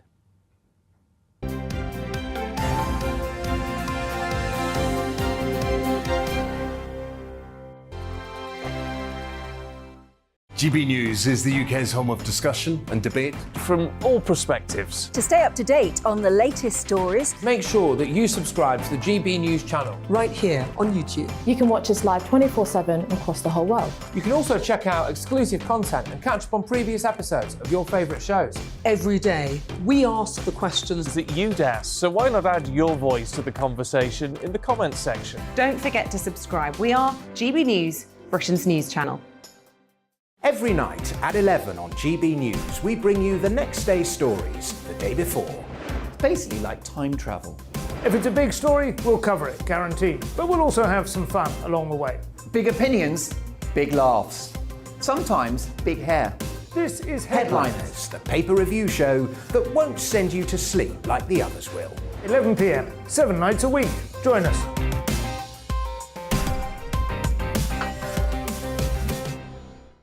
Hello there, I'm Eamonn Holmes. And I'm Isabel Webster. And we hope you can join us for Breakfast with Eamonn and Isabel. You make me laugh out loud, belly laugh. Is that important first thing in the morning? Yeah, absolutely. And there's me trying to be deadly serious. News is a serious business. Yeah, I have to rein you in sometimes. Well, it doesn't stop us laughing at it. It doesn't stop us having an opinion on what's going on. Yeah. And it certainly will not stop us reflecting what you think. Weekdays from 6 to 9:30 on GB News. I'm Dan Wootton. Join me Monday to Thursday from 9 to 11 for the feistiest and most fun news debate on TV, where free speech reigns. I'll bring you a sharp take on the day's biggest stories, bombshell newsmaker interviews, and A-list guests. And I guarantee you, no spin, no bias, no censorship, and no reason to go to bed. That's Dan Wootton tonight, Monday to Thursdays from 9 on GB News.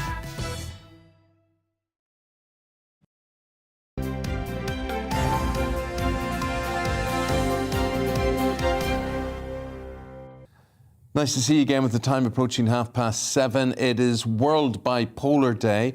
At around 7:45, Kerry Katona will be sharing her experience with you of being diagnosed with the condition about 8 years ago.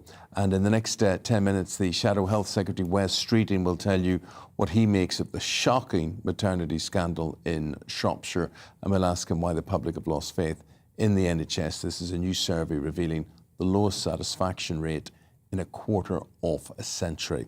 All that to come. International sport, first of all. Paul Coit with that. And we're talking about England last night. OK, They beat the Ivory Coast 3-0, but boos for Harry Maguire. Yeah, this is crazy. I mean, I just don't get it at all. So, very good performance by England. They made a huge amount of changes. It's the last friendly before the World Cup at the end of the year. And Harry Maguire comes out, and OK, Harry Maguire is not in the best form of his life. Played for Manchester United, I think you'll agree with that. He's never let England down, he's always played very well. But then there were boos from the home fans when Harry Maguire comes out to play football, which I don't get. And so before he kicked the ball? Yeah, but even so, he was still getting stick from fans, which is just nonsense to me. I mean, I don't know whether you would get supporters would dare do that if it was in the World Cup, if it was in the Euros, which would be ridiculous.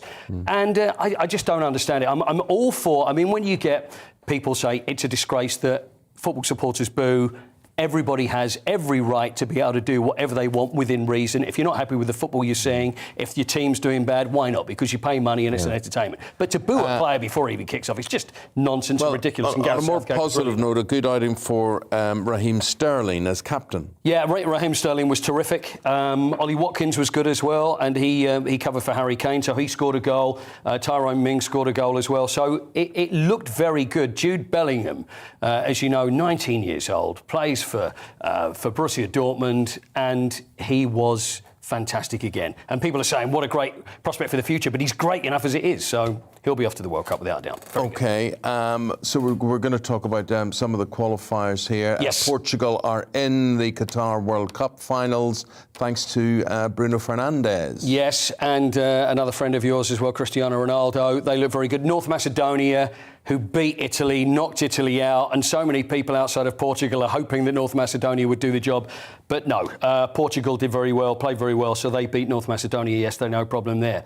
I tell you, there is a really interesting one, and this is a game we wouldn't normally probably make a big deal about, but it is qualifying for the World Cup. This is Senegal against Egypt. Now, this went to penalties, and you've got Mo Salah there, Sadio Mane scores, so you've got two Liverpool teammates again. And as Mo Salah's about to take his penalty, these laser lights. Look, have a look at that. See, can you see the light on his face? You can't miss it. They're terrible. But it's not just one. It was like there were thousands of them. He misses this penalty as a result of all of this. So why was that allowed to stand? Why wouldn't that have been retaken? The thing is, Eamonn, I don't know what you do about it, because if you've got 1,000 people behind you, you would give them a chance to take it again. Sure. Look at that. Look at that. You can see them there. Been allowed to happen. Absolutely. But the thing is, I don't know. It absolutely shouldn't be allowed. But the thing is, you can probably see about 5 or 6. Just look into the crowd there. You can see so many. So as he goes up to take the penalty, and I don't believe for a second that he wasn't put off by those lights that were on his face. What can you do? I mean, it'd be great if we could say, look, take it again, but the lights would continue. And how do you police that? Move him to the other end. Take the penalty there, whatever, or just award the goal. I mean, that shouldn't be allowed to win. Especially for such an important game as well, which is a World Cup qualifier. So Egypt are out. Yeah, Egypt are out. Senegal go through to Qatar after that penalty shootout. Yeah, absolutely. Paul, thanks very much indeed. Pleasure. Look, we'll take a break and then we'll go through the newspapers. Please do join us after this.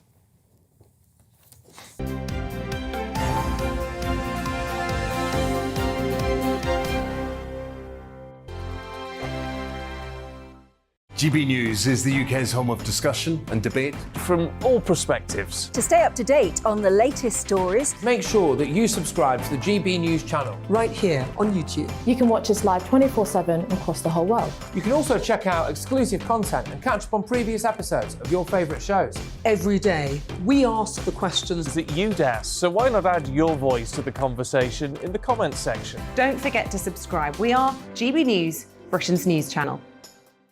Every night at 11 on GB News, we bring you the next day's stories the day before. It's basically like time travel. If it's a big story, we'll cover it, guaranteed. But we'll also have some fun along the way. Big opinions, big laughs. Sometimes big hair. This is Headliners, the paper review show that won't send you to sleep like the others will. 11 p.m, 7 nights a week. Join us.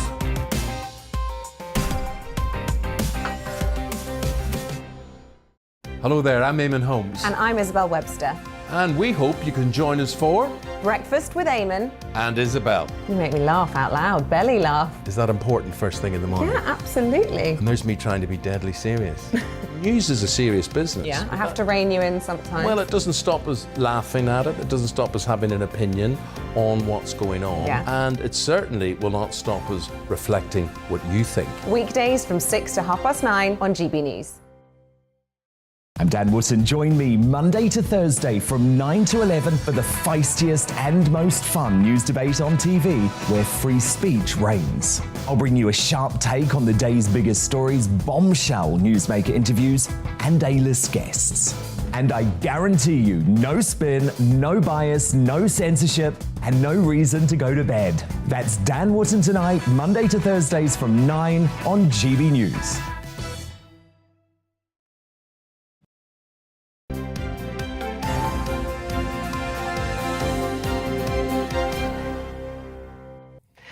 Twenty-five to 8. The headlines you're waking up to on this Wednesday morning. Britain's Ministry of Defence have said that Russian units have been forced to return home and to neighbouring Belarus to reorganise and resupply. Meanwhile, President Zelensky says he's sceptical about Russia's promise to scale down military operations around Kiev and Chernihiv. The Israeli ambulance service says at least 5 people have been killed in a shooting on the outskirts of Tel Aviv. Reports say the gunman has also been killed after opening fire first towards apartment balconies, then at people on a main street in the suburb of Bnei Brak. It's the latest in a string of attacks, raising security concerns in Israel. Boris Johnson is likely to face a difficult Prime Minister's questions today, his first since the Met Police found coronavirus laws were broken at lockdown-busting parties. Downing Street has insisted that Mr Johnson did not mislead Parliament when he claimed rules were followed, despite an initial 20 people being fined.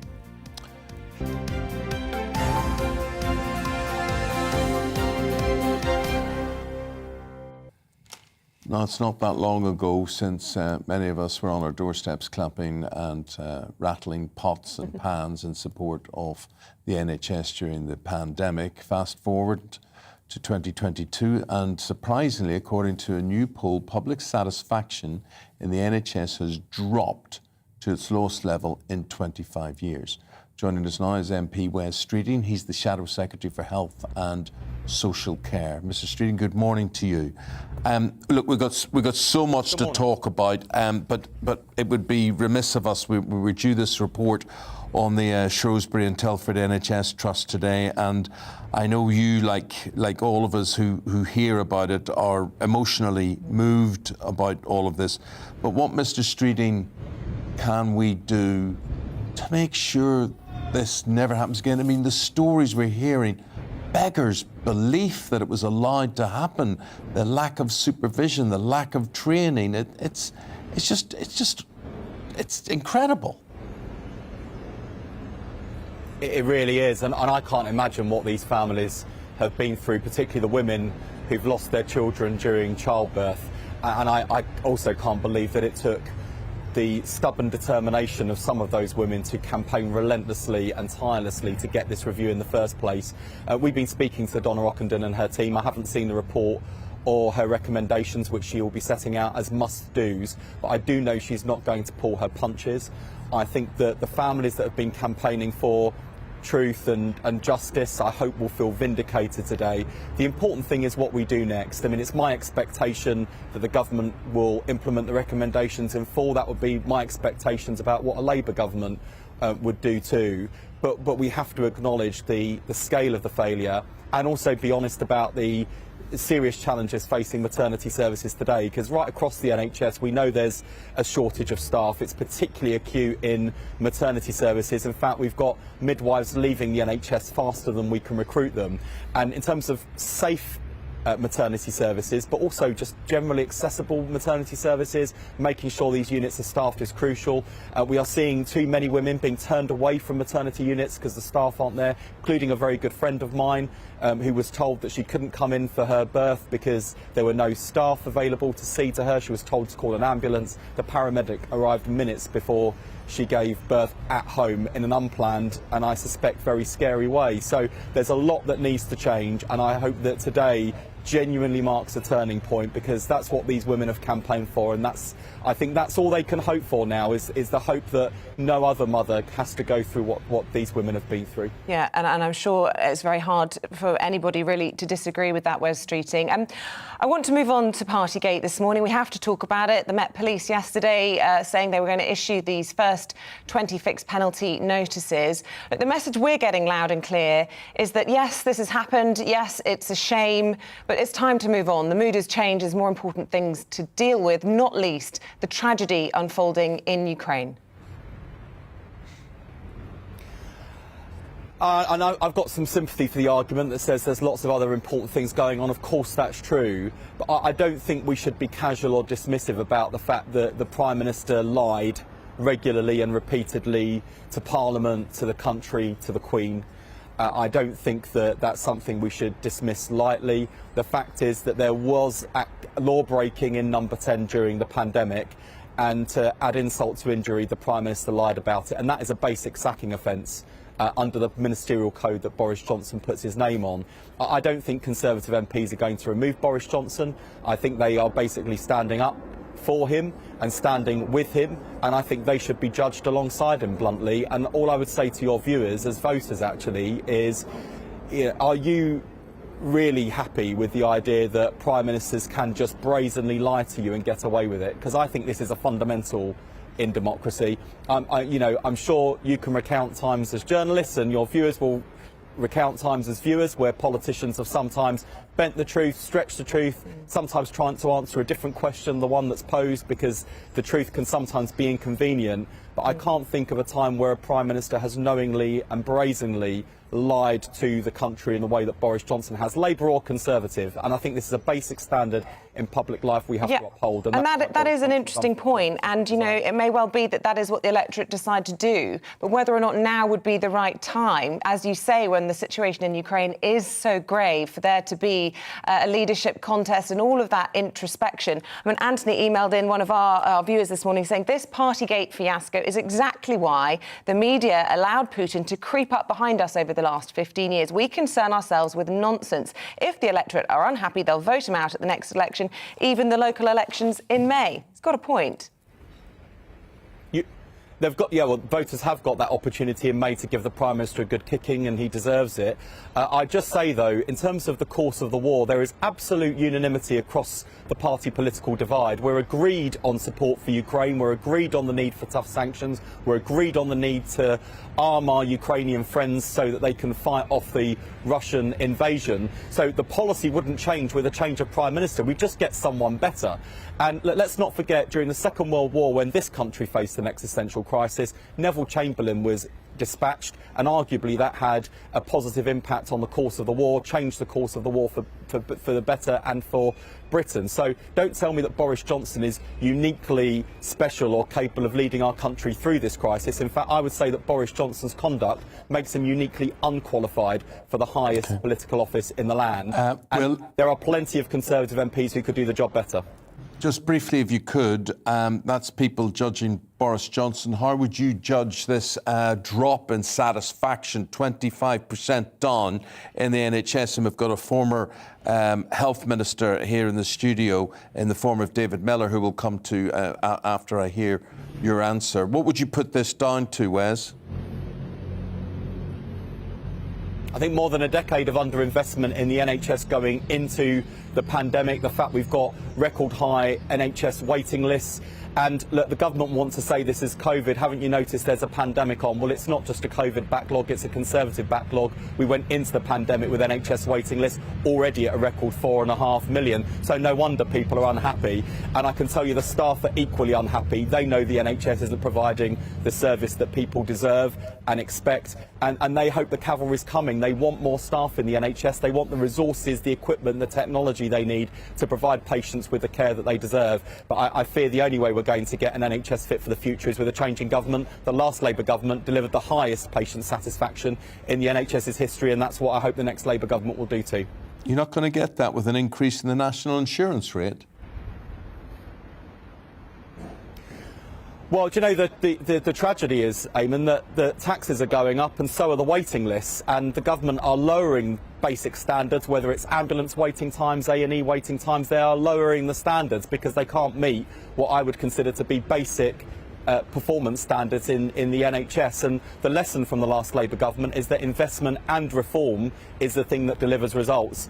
And I look at my opposite number, Sajid Javid, and I see a man in a straitjacket, a Treasury-imposed straitjacket. One of the fights we're having in the building behind me today is about whether or not the government will even commission an independent view of the staffing needs of the NHS for the future. The Treasury are blocking it. Even Jeremy Hunt, the former Conservative Health Secretary, is saying we desperately need this analysis so we can plan for the future. But the Treasury are blocking it, and I think the Chancellor should explain why. Well, Wes, really appreciate it. Wes Streeting is the Shadow Secretary of State for Health and Social Care. Thanks for your time. Thank you very much indeed. As I was saying, going through the newspaper this morning, Claire Muldoon and David Miller, former Conservative MP, former Health Minister, on this. Public confidence, public satisfaction in the NHS down 25%. Well, you see, what is depressing, and I'm not very much of a partisan. My comments on Boris Johnson would not fall easily from the lips of a committed Conservative. But, I listen to Wes Streeting and I think, oh, for God's sake, man. The idea this is all just party politics and how wonderful the last Labour government was. Come on, mate. Get a better scriptwriter than that. The reality is money has been tipped into the NHS. I hadn't brought the figures with me, and we were going to discuss this, but the percentage increase in expenditure on the NHS is massive. But the problem with the NHS is exactly the same as, the centuries ago that I was health minister.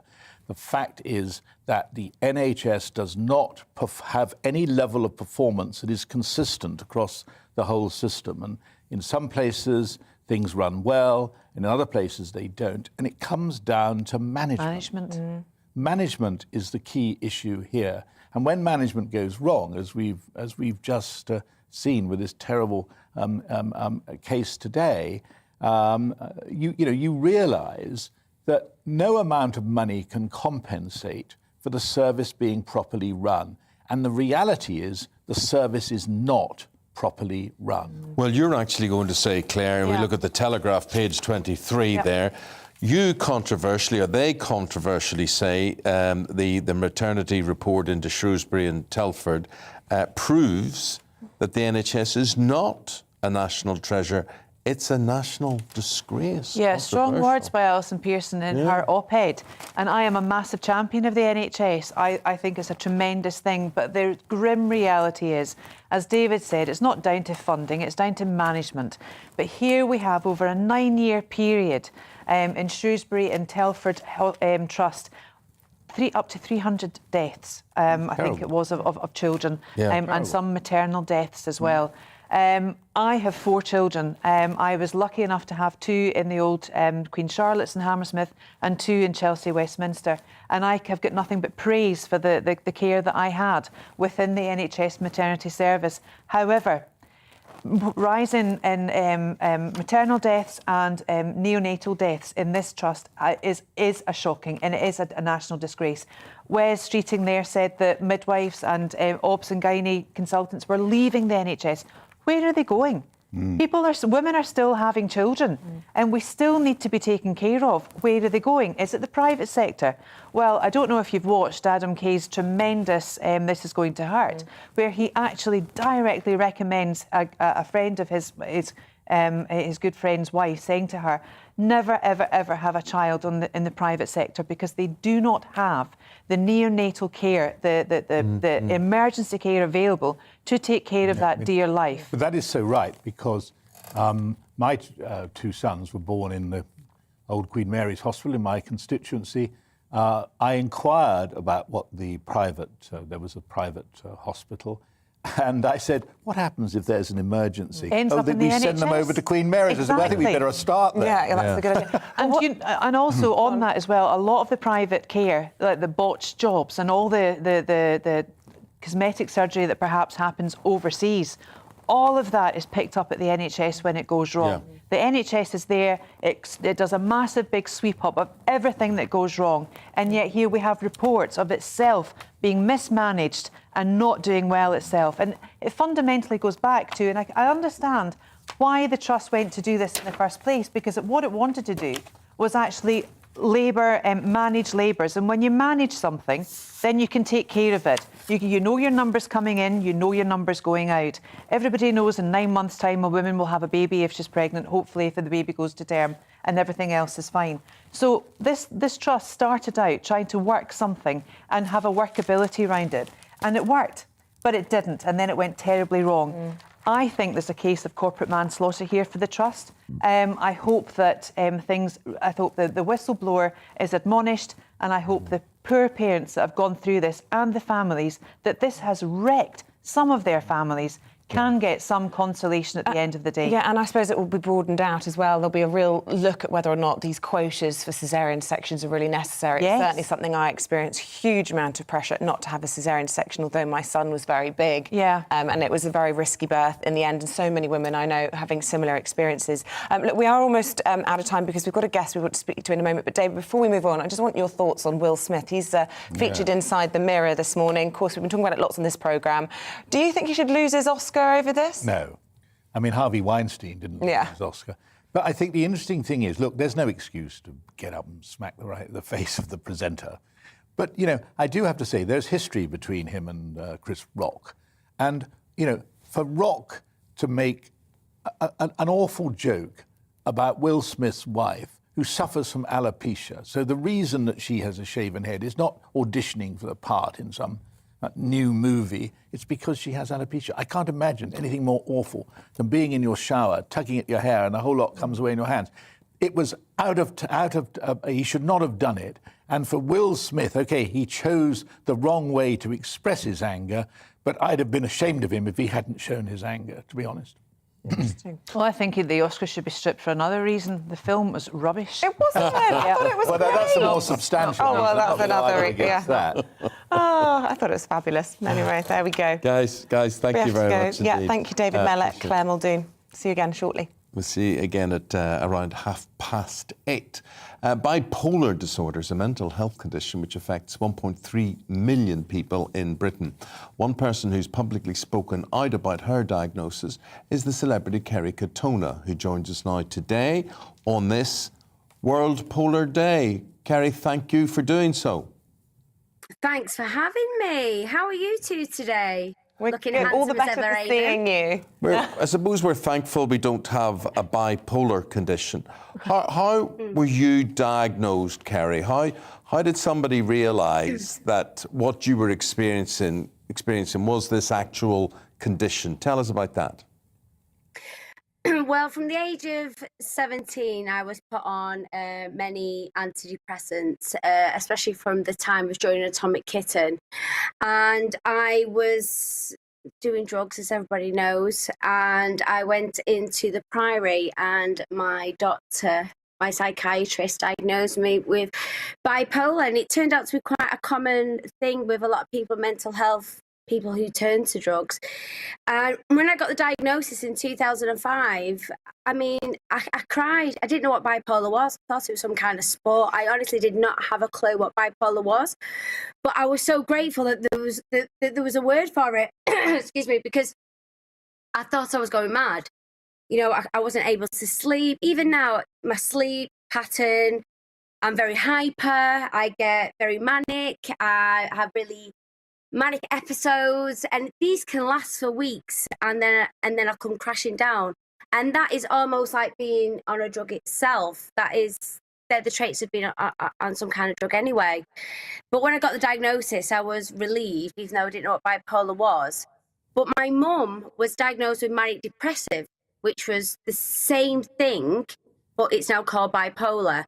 And then I went on lots of different medication, which they call it trial and error, to find the right kind of dosage for your manic and depressive episodes. And there was a very famous interview where, because of my medication, it makes your speech very, very slurry, because I can be very, very manic and things are 100 miles an hour in my head. I'm very animated, but I'm on no medication at the moment. OK, and that's your choice then. Does it dampen how you feel? And I ask you that because we look at people like Kanye West, for example, who's very publicly been having displays of bipolar recently, these long episodes. But also many people say he's a genius. And, you know, today is the day for World Bipolar Day because Vincent van Gogh, also a creative genius, had bipolar. And are you afraid then of taking the medication because you'll lose some of the benefits of it? For me, I've had such a bad experience with my medication. Years ago, I did a TV show This Morning, and my speech was really, really, really slurred due to my bipolar medication. I'll admit I've done drugs. I'll admit I've drank. I've done all that. I've been clean for 13 years. I have no reason to lie. But all those years ago, we wasn't aware of mental health. No one spoke about it. We live in a society of us Brits that, oh, pull up your socks and crack an old chap. That's the kind of society we was living in. And because my speech was slur, I got asked if I was an alcoholic. And I was like, no, I have an illness called bipolar. I'm on medication. I was never once asked, oh, okay, all right, okay, what medication you're on, and explain to us what bipolar was. Nobody asked me that on national live television. And for 10 years, I was crucified for it. You know, people thought I was some crazy lunatic who was doing drugs and drinking. And for me, I've had such bad experience that I've had to educate myself on my triggers and what tools to use for those triggers. by all means, like many people out there with bipolar, I love the manic episodes. I love being very hyper and giddy and excited, but you do come crushing down. But I also know what tools to use for those episodes as well, if it gets too far. But also, what I really want to express today on Bipolar Day is that you can have a great life. You can't be like everybody else. You know, I'm really successful. You know, I have many businesses. I'm an entrepreneur. It doesn't mean because I'm bipolar that I should be tarnished. You know, I'm a really nice person. But because there's so many I mean, Eamonn will tell you what a lovely person I am, won't you, Eamonn? You are lovely. You are lovely. I've had some lovely conversations with you down through the years. And I think the thing is, what you're saying, Kerry, is if it's diagnosed, if you get understanding, if you get people to say, actually, this is what's affecting you, this is what's wrong, and hopefully that is the point of World Bipolar Day. And also, just to be really clear, just because I don't take medication doesn't mean that's right for everybody else. Yes. I mean, a few years ago, when my daughter's daddy passed away, I went back on medication because I was able to ask for help. And it's so important to ask for help. You know, it's okay not to be okay. Life isn't unicorn and rainbows. And because people might think I live this amazing life, I struggle every single day. And, you know, I've educated myself really well, but there might be times I might have to go back to my doctors and say, look, I need some help. I need to go back on medication. That is okay. You know, we can't all just live, you know, these amazing lives, especially with social media now, Eamonn. Everyone thinks that, oh, my life should be like that. Why is my life, especially with my teenagers, that worries me so much. That isn't life. It's all fake. It's all false. People only want you to see what they want you to see. So I'm very open and honest about my struggles that I have. And I think that's really important today with somebody with my platform to let people know that it's okay not to be okay. And if you are really struggling, please ask for help and don't feel like a burden, because it's so important that you reach out and get the help that is needed. And there's a lot of help out there that you can get. Appreciate you speaking like that, and hopefully it will help other people to recognise, and us to recognise what they're going through. Got to leave it there. Lovely seeing you. Stay well. Keep well. Thank you. So well said, Kerry. God bless. Have a good day. Bye. Bye. Look, do stay with us. Lots more coming your way, and also your views, and we'll have all of those for you after this short break. Tonight on GB News. At 6, it's Deebs & Co. 7 o'clock, Farage. At 8, join Mark Stein.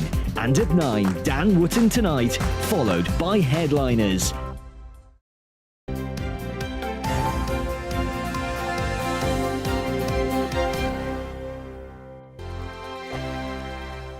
GB News is the UK's home of discussion and debate from all perspectives. To stay up to date on the latest stories, make sure that you subscribe to the GB News channel right here on YouTube. You can watch us live 24/7 across the whole world. You can also check out exclusive content and catch up on previous episodes of your favourite shows. Every day, we ask the questions that you'd ask, so why not add your voice to the conversation in the comments section? Don't forget to subscribe. We are GB News, Britain's news channel. Every night at 11 on GB News, we bring you the next day's stories the day before. It's basically like time travel. If it's a big story, we'll cover it, guaranteed. But we'll also have some fun along the way. Big opinions, big laughs. Sometimes big hair. This is Headliners, the paper review show that won't send you to sleep like the others will. 11 p.m, 7 nights a week. Join us.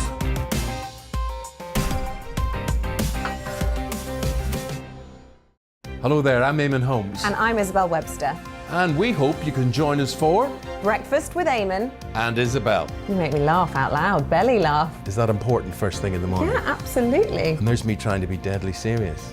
News is a serious business. Yeah, I have to rein you in sometimes. Well, it doesn't stop us laughing at it. It doesn't stop us having an opinion on what's going on. Yeah. And it certainly will not stop us reflecting what you think. Weekdays from 6 to 9:30 on GB News. I'm Dan Wootton. Join me Monday to Thursday from 9 to 11 for the feistiest and most fun news debate on TV, where free speech reigns. I'll bring you a sharp take on the day's biggest stories, bombshell newsmaker interviews, and A-list guests. And I guarantee you, no spin, no bias, no censorship, and no reason to go to bed. That's Dan Wootton Tonight, Monday to Thursdays from 9 on GB News.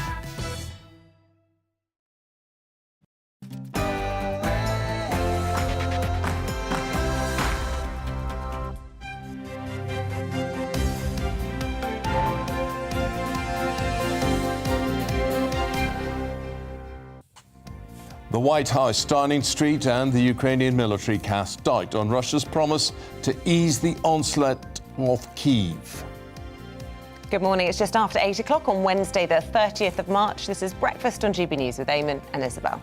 Leading the news this morning, this is what we've got. The US says nobody could or should be fooled after Russia announced it will radically cut back its military activity in northern Ukraine. Russia's defence minister said the country's main goal is now the liberation of the Donbass. This comes as both sides hint at progress in peace talks in Istanbul. Addressing those talks yesterday, the Turkish president said the world is waiting for good news. Boris Johnson's to face a grilling from MPs today on the so-called Partygate scandal after it was announced that the first of 20 lockdown fines would be issued. And senior royals are reportedly dismayed after Prince Andrew was given a key role alongside the Queen yesterday at the memorial service for Prince Philip. And don't forget, you can join in any of our discussions this morning by emailing gbviews@gbnews.uk, or you can tweet us at GBNews.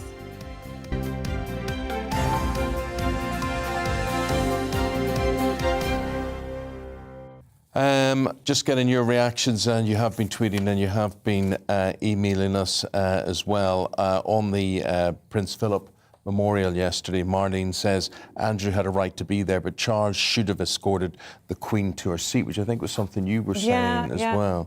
Lynn has said, please can we leave the Queen alone? She chose to have her son Andrew supporting her yesterday. And Richard said Her Majesty just wanted her son to walk with her in respect of her husband. Yeah, it was his father. I mean, it's difficult to say, but there is that whole idea. Of course, he's admitted to nothing. He's been found guilty of anything. He did obviously make the settlement, the massive settlement of millions of pounds towards Virginia G. Frey. But there we go. So that's basically what you're thinking of that. As to Partygate, well, I would say most people, Isabel, say that that the time is gone, been there, done it, and it's not the time for this. Yeah, there's definitely that kind of mood. But Mark's emailed in saying, listening to the news this morning about Partygate, it's disgraceful that up to 20 people have been issued with fines. This means an offence has occurred in the eyes of the law. If it happened to someone in the general public, they would be named, it would be publicised. So they seem to be objecting to the fact that these people have been given this cloak of anonymity. We don't really know who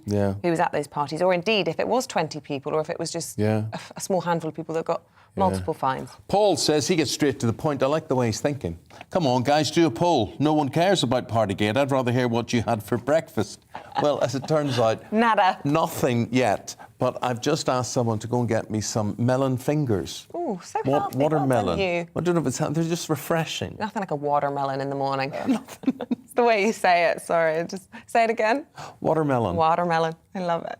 Watermelon.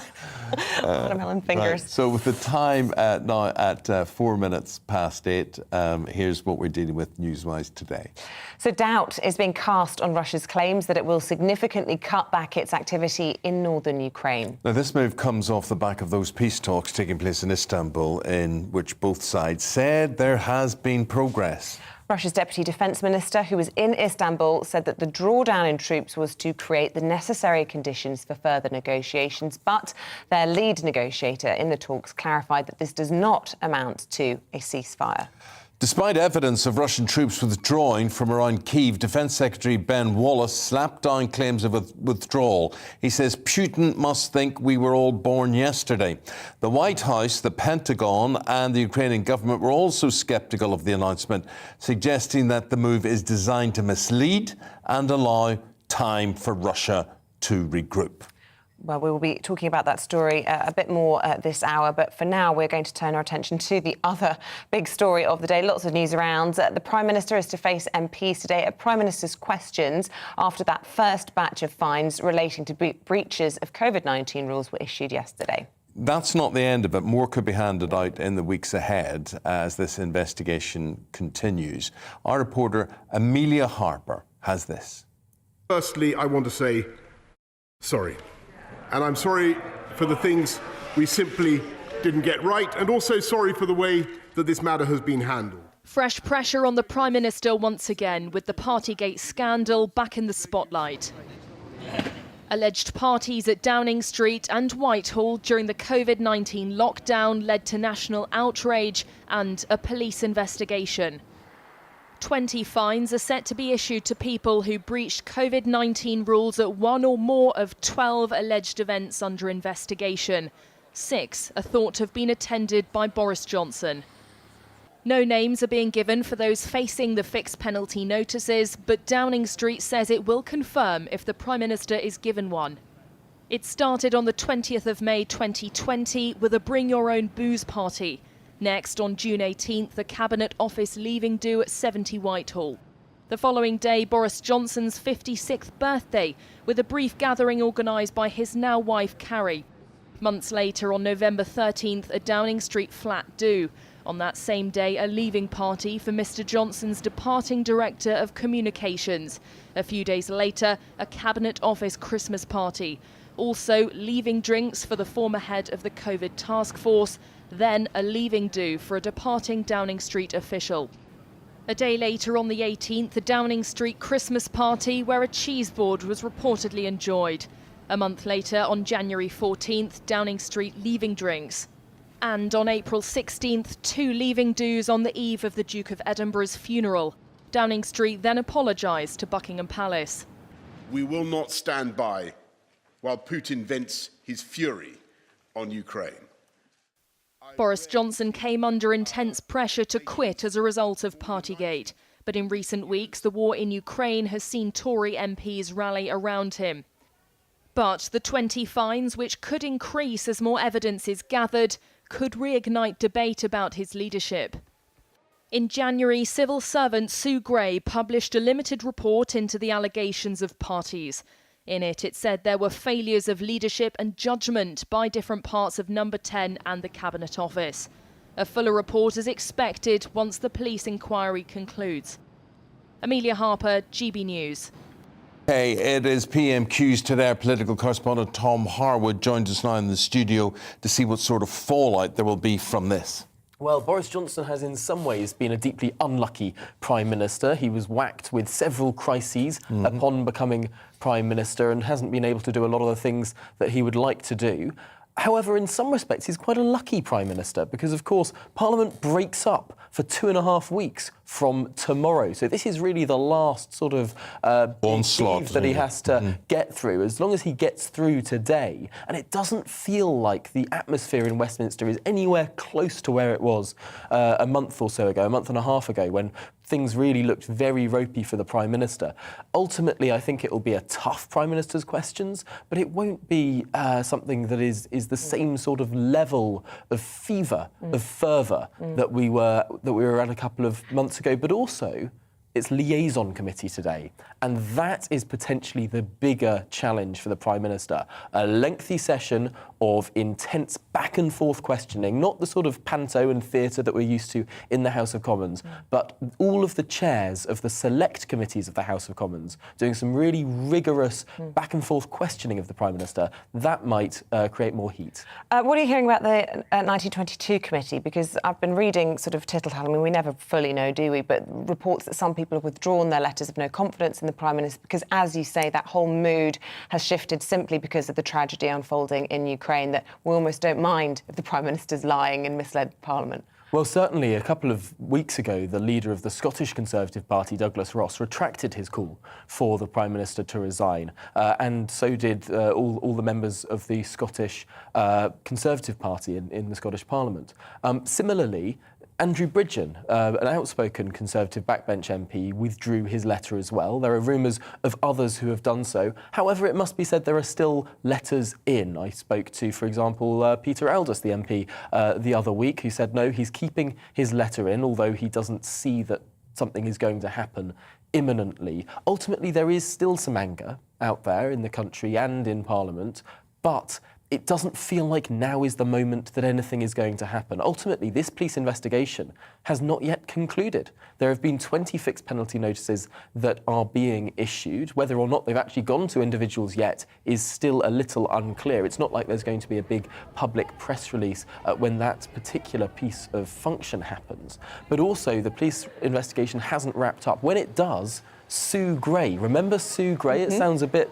it's all like we're sort of saying this all over again. But Sue Gray will then release her full report. And at that point, the Prime Minister will have to come back to the Commons and explain it all. That will be a bigger moment of danger for him than anything this week. OK. So no chance of Keir Starmer crossing the floor and doing a Will Smith on him or anything like that, no? No, I think that's incredibly unlikely. However, it's clearly going to be an exciting moment in the Commons. Clearly, the Prime Minister is a little bit on the back foot. He won't have much to say other than wait and see, and that he would say if he were issued a fixed penalty notice. I suppose the only other moment of defence for the Prime Minister will be the police have been investigating this for 2 months. This has not been an open and shut case. The blurred lines between what is a work event and what is a social gathering, if at the end of a meeting you bring out some wine, does that immediately make it a party or not? Clearly not all of this is open and shut, and the police don't think so, and that's why it's taken quite some time to arrive where we are. Okay. And on the subject of time, it's 12 minutes past 8. Let's bring you up to date with the top stories. Boris Johnson, as we've been hearing, likely to face the very difficult Prime Minister's questions today and that liaison committee. It will be the first time he's been at the dispatch box since it was found that coronavirus laws were broken at lockdown-busting parties. Downing Street has insisted Mr Johnson did not mislead Parliament when he claimed rules were followed, despite an initial 20 people being fined. The Israeli ambulance service says at least 5 people have been killed in the shooting on the outskirts of Tel Aviv. Reports say the gunman has also been killed after opening fire first towards apartment balconies, then at people on a main street in the suburb of Bnei Brak. It's the latest in a string of attacks raising security concerns in Israel. I've been a breaker and broken every mistake at the moment.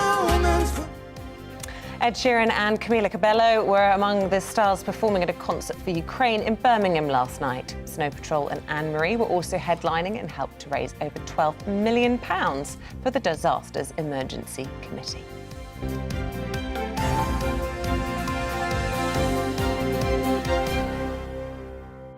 So, Russia is claiming that it will cut back its onslaught on Kyiv, a claim that has been met with scepticism from Western leaders. Well, earlier we spoke to the defence editor for the Evening Standard, Robert Fox, about whether we should believe Moscow's promise to reduce operations.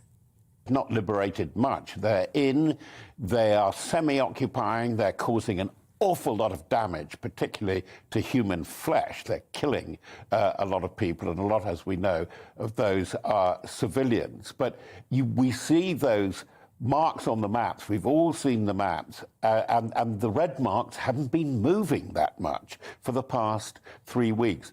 But President Erdogan, like him or loathe his style, he's a very, very important figure in this. Why? Because he is saying to the Russians, I'm your neighbour, I'm on your doorstep, and privately, I don't like at all what you're doing, like turning the Black Sea into a Russian lake. And he's been involved, he's been very close to the Russians, they bought Russian defence equipment, but it was Turkish equipment that did so well in Azerbaijan against the Armenians, which was a shock to the Russians. And it's the Turkish drones, not very expensive, very effective, that are causing an awful lot of damage for the Ukrainians against Russian tanks. You say there's not much advance in the red areas on the map, but then that probably means it's becoming more clear as to what way this is all going to finish with annexations in the east, is it not? There's very little idea how it's going to finish, because I think that this is where it's not got into the headlines yet. It's getting into the defence ministries, the foreign ministries. This is a long war. And what we're looking at, I think there will be ceasefires, but there have been ceasefires before. And what the Western alliance, NATO, EU, G7, must be very careful about is that in the way that they frame the ceasefires, I don't want to be too fancy about this, but they may be writing the recipe for further long wars.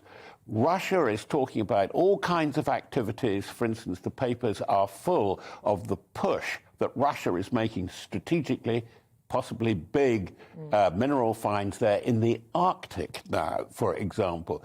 Russia is feeling the pain from sanctions, but it is still very, very powerful. And Russia, contrary to what people have been saying, is frightening China at the moment. So I think we've got a mess which will go on through the summer. It'll be dotted with ceasefires. But I think this war, the confrontation with Russia, is generational. What do you mean frightening China?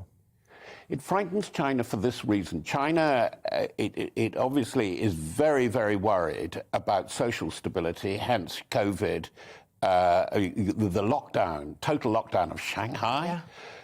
China needs to trade. It needs to be open to the world. It needs to be open to two blocks, above all, US and Europe. Anything that shuts that down, anything like the sanctions imposed on Russia coming their way, even in the short term, powerful that they are, would be real trouble. And that was Robert Fox, the defence editor of the Evening Standard, speaking to us a little bit earlier. The very man. 17 minutes past 8 o'clock, a new national domestic abuse register is being launched today by the Home Secretary, which aims to protect victims as well as tackling perpetrators. Yes, it will inform women if they're sharing a home or bank account with a convicted domestic abuser. Just to fill you in on this, 2 women a week are killed by a current or former partner, according to the latest statistics. Zoe Dronfield is a survivor and campaigner of domestic abuse and stalking, and she joins us now. And Zoe, we're really appreciative that you are willing to share your story with us. Good morning to you. Good morning. Thank you for having me. Zoe, what happened to you? What was your experience of domestic abuse? So I'd been in a relationship for about a year before he started to unravel. I then tried to end the relationship, and often this is the most difficult time in an abusive relationship. When you're trying to end it is when they up the ante. This is when the stalking started. And, you know, I ended up having to call the police. The police response wasn't great. And then, you know, the stalking escalated. I ended up meeting him and it nearly cost me my life. I was almost murdered. And yeah, I mean, I've seen photographs of the injuries you suffered and, you know, almost too horrific to show, black and blue and terribly ill. In fact, I'm told we can show it, but I'd just like to say, anyone at home, you may... You know, this is disturbing. Yeah, it is upsetting. Yeah. Let's just have a look at this image of you.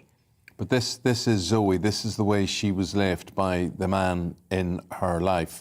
And that is what domestic abuse looks like. There's no point dressing it up any other way. Exactly. That's the basic way, Zoe. It's ugly, it is awful, it is carried out often by men who are then free to enter into other relationships. So your view on what is being proposed by the Home Secretary today, what do you think? Well, I've been campaigning for this for the last 8 years, and actually we've got a petition that's almost reached 268,000 signatures. We've year on year tabled debates in both houses of Parliament to try and get this pushed through. It was meant to be in the domestic abuse bill. It got pushed out in the not the House of Lords, the House of Commons. So it kind of ping-ponged backwards and forwards. But the reason I'm campaigning so heavily around this is because, you know, most abusers have done this before. It's never a one-off incident. There's often other victims. And in my situation, I found out that actually when my story broke in the media and you know, it went in the national newspapers, I was contacted by, at the time, 13 other women that had been in a relationship with my perpetrator and had been on fast response with the police. He had also been in a relationship with a serving police officer, and he had been put in prison for harassment against her, actually, 10 years prior to me. So, you know, if they can't get it right for their own, then how are the rest of us going to do? You know, so this is something that will mean that the police have to proactively identify, assess and manage these type of offenders, which serial offenders are the most dangerous type. And is that realistic? And I'm really hopeful that it is, but I just want to understand how this register would work, because, you know, how will police officers and the authorities know who these offenders go on to be in relationships with? Is it up to the police then to contact these women and say, do you know who this person is? Well, I mean, we've already got Clare's Law, haven't we, where it gives victims the right to know. That's not often used as much as it should be. And I think that the outcome of this will be how it's dealt with on the ground and in the field. I haven't seen the detail of what the register looks like. What we've been asking for is that these serial perpetrators are managed by the police. So if you think about, in my case, I made that first 999 call and he was stalking me at the time. So he was turning up at my house drunk. It was a school night. My children were in bed. Now, if they'd have had a flag on the police system to say, look, this is a serial offender, he has done this before, he's got other victims, I would have been flagged as a high risk. So they would have been able to manage the priority of, what victims should be seen first. You know, they're dealing with huge numbers of domestic abuse calls. I was actually put as a standard risk. So, and I wasn't told about his historic offending. So I was just left, to deal with this situation myself. And actually, every time I contacted the police, it was minimised. I was told that, well, he hasn't really done anything yet. Even when the police came round to my house, they were making jokes saying, well, you need to find yourself a nice boyfriend.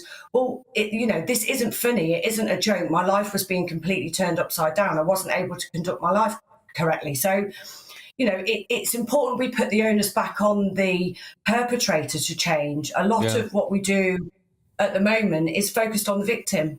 Yeah. Do you believe that your perpetrator, Jason Smith, do you believe he was beating you up or he was trying to murder you? Well, I mean, he was trying to murder me. When I came round at the side of the bed, and you saw the picture earlier, I mean, I'd been stabbed in the neck. I've got stab wounds in the back of my hand, defence wounds. I was beaten, stamped. He stamped on me with shoes on. And when I came round, halfway through the attack or whenever it was, he was chopping at his wrists with a meat cleaver, saying, "We're going together, babe." I mean, that gave me an adrenaline rush. I don't know what happened. I kind of, I needed to get out of there. I knew I was going to be killed. And I pleaded with him for my life and said, I've got children, please, Jason, call me an ambulance. And eventually he did. But this was like an 8-hour, ordeal. So how do you, after that, learn to trust a man again? How do you learn to love again? Have you been able to? I mean, I've been in a relationship for the last 6 years now. So, I was raised by my father, who's a good man. And, I've got a son. And I don't think that all men are like that. And I don't label every man like that. And, there are some really lovely men in my life and men that have supported me throughout my campaigning, people that I work with, people in government, yourself, Eamonn, there's many good men out there. It's not that, it's abusers that we need to focus on. This register does exactly that. It seems to be the right idea that these people commit the crime, they should be known for it, and other people should be warned about them. So an absolute privilege to listen to you, and we're just very humbled to listen to you as well. What a strong woman you are. Thank you very much. Thank you. Thanks for having me. Not at all. Thank you. Stay with us after the break. We're discussing vaccines for children. Those as young as 5 will be offered them from next week. What do you think about that? We'll be talking about it in a sec.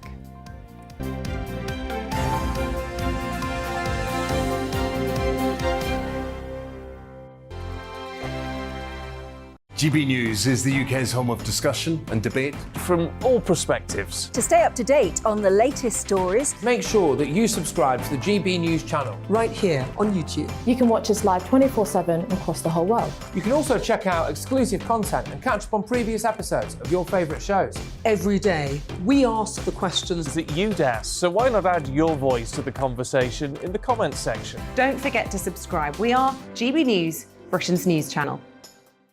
Every night at 11 on GB News, we bring you the next day's stories the day before. Basically like time travel. If it's a big story, we'll cover it, guaranteed. But we'll also have some fun along the way. Big opinions, big laughs. Sometimes big hair. This is Headliners, the paper review show that won't send you to sleep like the others will. 11 p.m, 7 nights a week. Join us.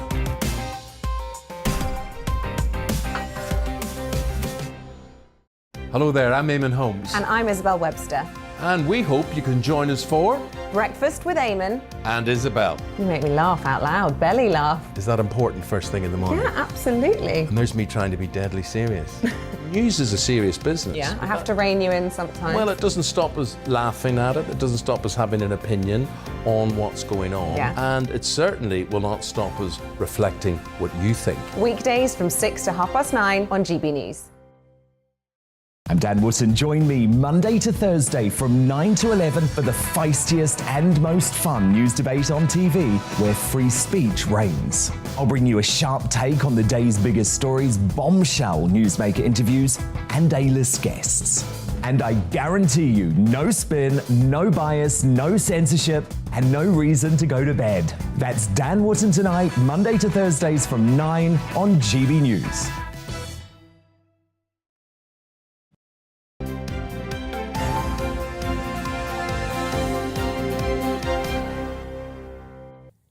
Welcome back. It's 8:27. Still to come on today's programme, from Partygate to the latest developments in Ukraine. We'll be speaking to the Deputy Prime Minister, Dominic Raab, just after 9 o'clock. And coming up later before 9, he's gone from impressionist to piano player. It's Alistair McGowan telling you why he's heading out on a musical tour.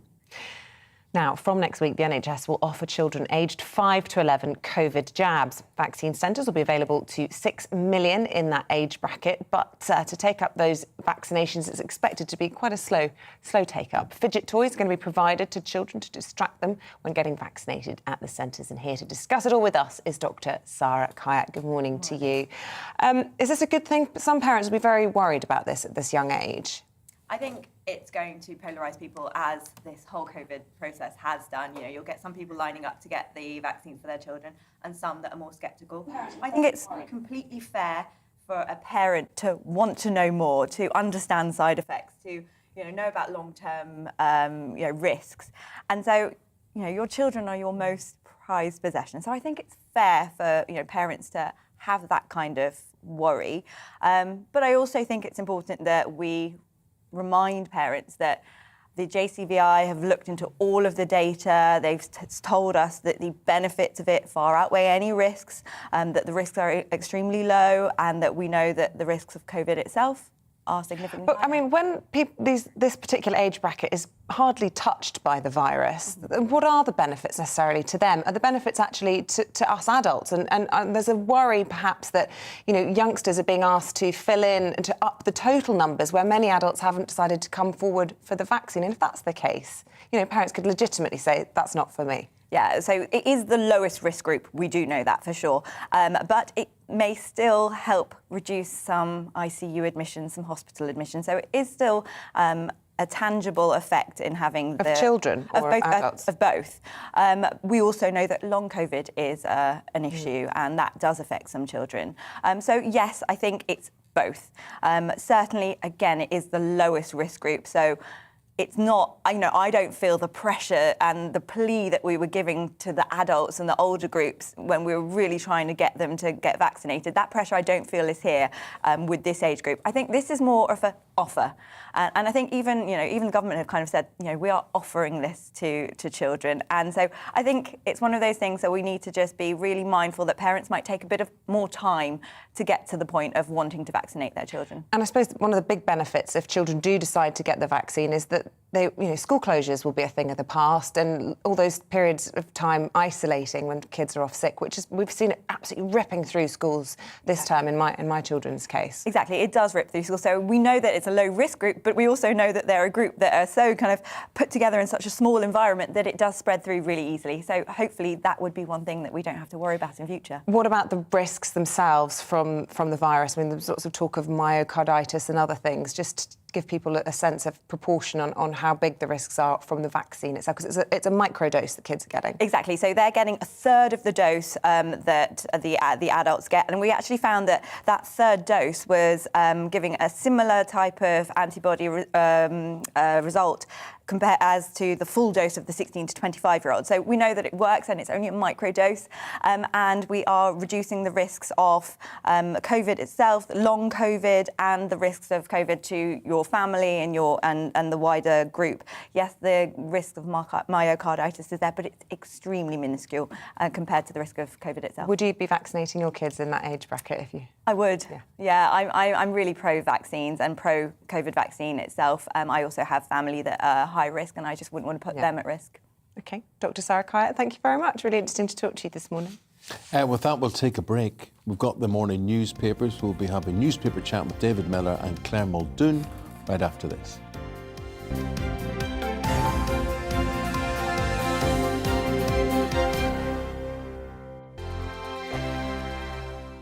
GB News is the UK's home of discussion and debate from all perspectives. To stay up to date on the latest stories, make sure that you subscribe to the GB News channel. Right here on YouTube. You can watch us live 24/7 across the whole world. You can also check out exclusive content and catch up on previous episodes of your favourite shows. Every day, we ask the questions that you'd ask, so why not add your voice to the conversation in the comments section? Don't forget to subscribe. We are GB News, Britain's news channel.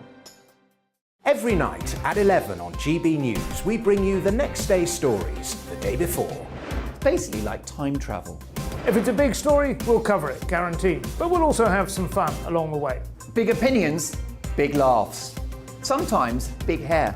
This is Headliners, the paper review show that won't send you to sleep like the others will. 11 p.m, 7 nights a week. Join us.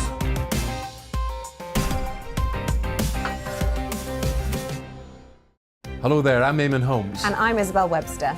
And we hope you can join us for Breakfast with Eamonn and Isabel. You make me laugh out loud, belly laugh. Is that important first thing in the morning? Yeah, absolutely. And there's me trying to be deadly serious. News is a serious business. Yeah, I have to rein you in sometimes. Well, it doesn't stop us laughing at it. It doesn't stop us having an opinion on what's going on. Yeah. And it certainly will not stop us reflecting what you think. Weekdays from 6 to 9:30 on GB News. I'm Dan Wootton. Join me Monday to Thursday from 9 to 11 for the feistiest and most fun news debate on TV, where free speech reigns. I'll bring you a sharp take on the day's biggest stories, bombshell newsmaker interviews, and A-list guests. And I guarantee you, no spin, no bias, no censorship, and no reason to go to bed. That's Dan Wootton tonight, Monday to Thursdays from 9 on GB News.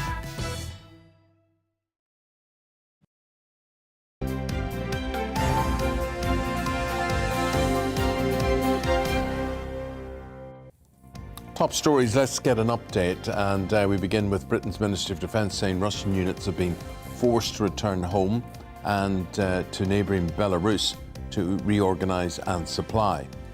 Ed Sheeran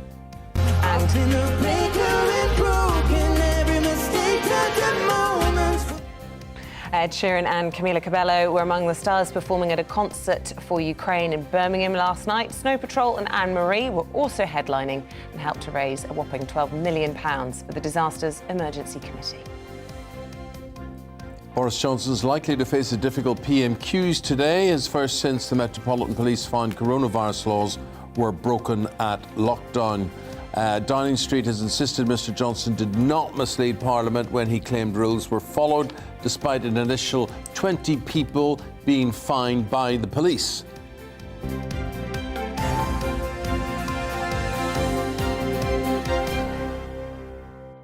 OK, with the time at 8:34, we're going to take a look through your Wednesday morning newspapers with the former Tory MP, and we should say Cabinet Secretary of State, David Miller. I cannot be under-described. It's an outrage. Not just a mere MP, and the broadcaster and regular on the show as well, Claire Muldoon. A warm welcome back. David, let's start with you. You've chosen to go to The Sun this morning, and lots of the papers carrying this story. The reaction to Her Majesty attending the memorial of her departed husband yesterday. Yes, I mean, The Sun, days of Arthur Edwards, we all remember very well, used to get some wonderful photographs. And I think that one is a moving photograph because it shows the Queen holding herself together, which is amazing at 95, amazing at 55 or 35 or 25. But the depth of the sorrow is apparent there. And I think that's hopefully what people will take away from this. First of all, you know, that she is still serving the nation at an age when most people aren't around, or when they are around, you know, they're in some care home. I mean, she is an amazing person. And also gives us a chance to think about, you know, Prince Philip. He was a controversial character, but I must tell you, I always enjoyed a lot of occasions when I met him, and you felt there was always a twinkle in his eye, even when he was saying something outrageous. And it's perfectly obvious that what he meant to her, now he's not there, is enormous. I'm just sorry that the Andrew situation has cast a bit of a shadow over the whole thing, because we should be thinking about Philip, and we should be thinking about the Queen's service, not whether Prince Andrew, about whom, you know, least said soonest mended, that Prince Andrew is still hanging around waiting to be called back, which I hope, personally, he never will be. The other thing that was lovely to see in all the newspapers today, and that's what we're here to review, is that most of the front pages carried beautiful visuals of that beautiful Edinburgh green that was worn, adorned by Camilla and indeed the Queen and many others of the heads of state that attended. And also it was lovely to see heads of state attend from all over a very special event that they obviously couldn't attend during the funeral. And they weren't frightened by Harry. And they weren't frightened to come, and there wasn't a mask in sight either. Yeah. So we've got lots of hope for the future, and I think it was a beautifully marked ceremony that in ways that only Britain can do. And let's not forget Prince George and Princess Charlotte. Who were gorgeous. Yeah, I mean, I don't know if it's because my kids are the same age, but it just melted my heart seeing them yesterday. Yeah. It's lovely. They are just beautiful. They are. Do you have hope for Kyiv, the Russian invasion? We go to the front page of the Telegraph with this one. And have the Russians given up? Well, not only are we going to the front page of the Telegraph in this, we're also going to the inside of the Sun and the Daily Star, because they cover Abramovich being poisoned. Now, I'm actually quite... you look at this, you read this. 3 weeks ago, 5 weeks ago, he was sitting with skin crawling off his face, tears strolling down his face because of being allegedly being poisoned. They've got some headlines, Novichok, stay away from the chocolate. The reality is the peace talks that are happening now that are being chaired by President Erdogan in Turkey, what will they bring? Will they bring peace? Who knows? At what price? Well, we know the price that's coming up. We've had the human cost since the war broke out. Are we becoming desensitised to it now? What does peace mean? Does peace mean that Zelensky will take plenty of instruction not to join NATO? Will they ensure the 15-year safety of Brindisi and Crimea that I know that everyone knows that Putin wants as well as part of the deal? A deal at what cost? You showed here in GB News the concert that happened last night with all of the major top acts in Britain and around the world, raising money. £12 million was raised. Where will this money end up going? Will the Ukrainians that are being displaced, will they want to go back to their homeland? What is going to happen? What is the succession? What is the plan? And where will all of this end? So many questions. So many questions. Yeah. I don't know why. They talk about they give up on capturing Kyiv, but they could just press buttons and launch bigger missiles. That's the point. And also, what we don't know is whether this is actually a pullback by the Russians, or whether these tanks and all the other weapons system are just being sort of cleaned up and sent back into action again. My personal view is that as long as Putin is around, there won't be any peace. But there David, how is he ever going to be the future for him? How could he ever be welcomed back on the international stage? Attending summits, people actually listening to him as to what he said. Yeah, I hope that's right, and I hope it also gives us a way of sort of expunging from, say, our great capital city a whole lot of these oligarchs who made a fortune illegally and are living it up in London. But I think the thing with Putin will still have people who will crawl after him. The Chancellor of Germany, Monsieur Macron from France, they'll crawl after him because they... In that order, actually, I think. Yes. David. Well, the Germans have always had far too close a relationship with Russia. And as soon as the opportunity presents itself to say, oh, Putin's changed or Putin's no longer doing this, they'll try and grab him and pull him back in. And that would be a shame. Fair? I mean, a lot of people have said, given, how militarily neutral Germany's been since the Second World War, they've had the biggest change in foreign policy in living memory in response to what's been happening. And, we can understand why there's enormous pressure on their economy having to find an alternative source when they're so heavily dependent. That was their error, but doesn't mean they'll necessarily turn back as soon as they can, does it? I think it does, because don't forget, what was their original offer to Ukraine was to send a few helmets. And, I think, OK, nobody wants a Nazi-type Germany, but a craven sucking up to Putin-type Germany, I don't like either. David, I want to talk about police behaviour. This is in the Times here, and they've been told to root out bad behaviour. Chief constables have admitted that the forces have a toxic culture, the outgoing head of the regulator has said. Now, all I'd like to say is I'm 62 years of age. I lived under huge police dominance in Northern Ireland, stopped and searched without reason, didn't really bother me at all. And throughout my adult life, I have yet to recall being badly treated by police. I think sometimes speed cops have a bad attitude. Not that I've been stopped, but I know others who have. But I tweeted last week, I was stopped at 3:30 in the morning by two young constables from Surrey Police who were checking whether my car had been stolen or not, if I was the driver of it. They were in their 20s. They were impeccably polite. They explained everything really, really well. And yet all I got in my Twitter feed was, well, they had no right to stop you. They had no, they shouldn't have done that. My point was, I'm glad they stopped me. There's huge thefts of car thefts.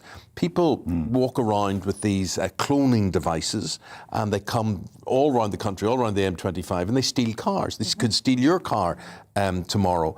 But this whole thing about police bad behaviour. Yeah, but if you've been a hot young woman driving that car, they've maybe tried to get your number and, started messaging you. And there's so many... But what I'm saying is, I was a Catholic growing up in Northern Ireland, right?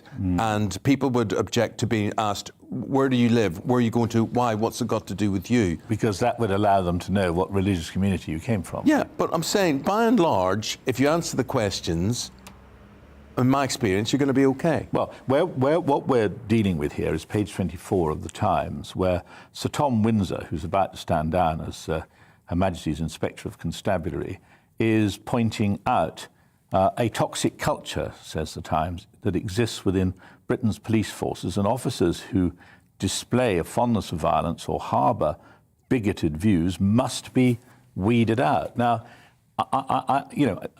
I think he knows what he's talking about. And I think when you read some of the stuff that was circulating around during that dreadful murder where, a police officer misused his powers in order to lure an innocent young woman, Sarah Everard, and killed her. And, we cannot ignore those things. But you see, what I find extraordinary, one of the reasons why I wasn't all that impressed with Cressida Dick, why are they allowed to have these WhatsApp groups? Why aren't they forbidden to do that? Because, you see, the trouble with WhatsApp groups, it's been the trouble with the internet, with all manner of perverted behaviour. People feel ashamed of what they think, and they don't pull it out. But when you know there are 20 other people at your police station who feel exactly the same, wow, let's get out there and say what we really think. And, I do not believe that this is something that the police can ignure. There are plenty of us who have bad, you stopped by the police, plenty of friends of mine who, just feel that they were rudely and badly treated, and the police shouldn't do it. Are they recruiting the wrong type of officer? Well, not only I think are they recruiting the wrong type of officer, the recruitment process itself has been shown to not work. They're not even having face-to-face interviews. Everything is being done over the internet.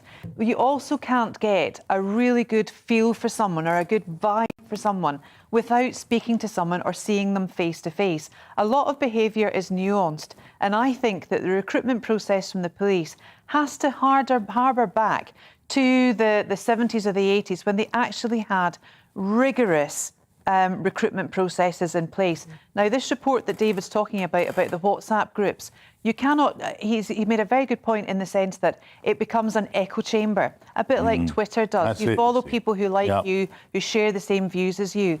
And I think now, because of the cancel culture and the wokeness of today's society, that any freedom of speech has been driven underground, and it's been driven underground to things like private WhatsApp groups, to things like Twitter, where you can have anonymity if you want. And I think that's a very dangerous thing for a police force who I think, in my view, should be respected, should be allowed to go about their daily job and do their jobs as best as they can, and that is to protect every single one of us. I feel sorry for police officers who are impeccable, have got a really good record and are there as a vocation as well. And the other thing I'd just say in conclusion, they do a job that you wouldn't do, that you wouldn't do, that I wouldn't do, you wouldn't do, and my respect to them for that, because we forget that by and large they deal with the worst aspects of society. And I think it just quickly needs to be remembered that what Tom Windsor is saying is not that all police officers are bad. What he's saying is the good police officers cannot just stand by and let bad police officers behave badly, and that they have to be responsible, each individual officer, to root out this culture. It's a bit like the Catholic Church and the priests, isn't it? It's not, not all priests are bad. And plenty of archbishops allowed the bad behaviour to flourish, and it did. We'll have a look at the main news and then return to the papers. Here is just bringing you up to date with today's top stories. And the Ministry of Defence says Russian units have been forced to return home to neighbouring Belarus to reorganise and supply. Meanwhile, President Zelensky says he's sceptical about Russia's promise to scale down military operations around Kiev and Chernihiv. Prime Minister's questions today. Boris Johnson likely to face a difficult one, as first since the Metropolitan Police found coronavirus laws were broken during lockdown at Downing Street. They have insisted Mr Johnson did not mislead Parliament, meaning Downing Street does, when he claimed rules were followed, despite an initial 20 people now being fined.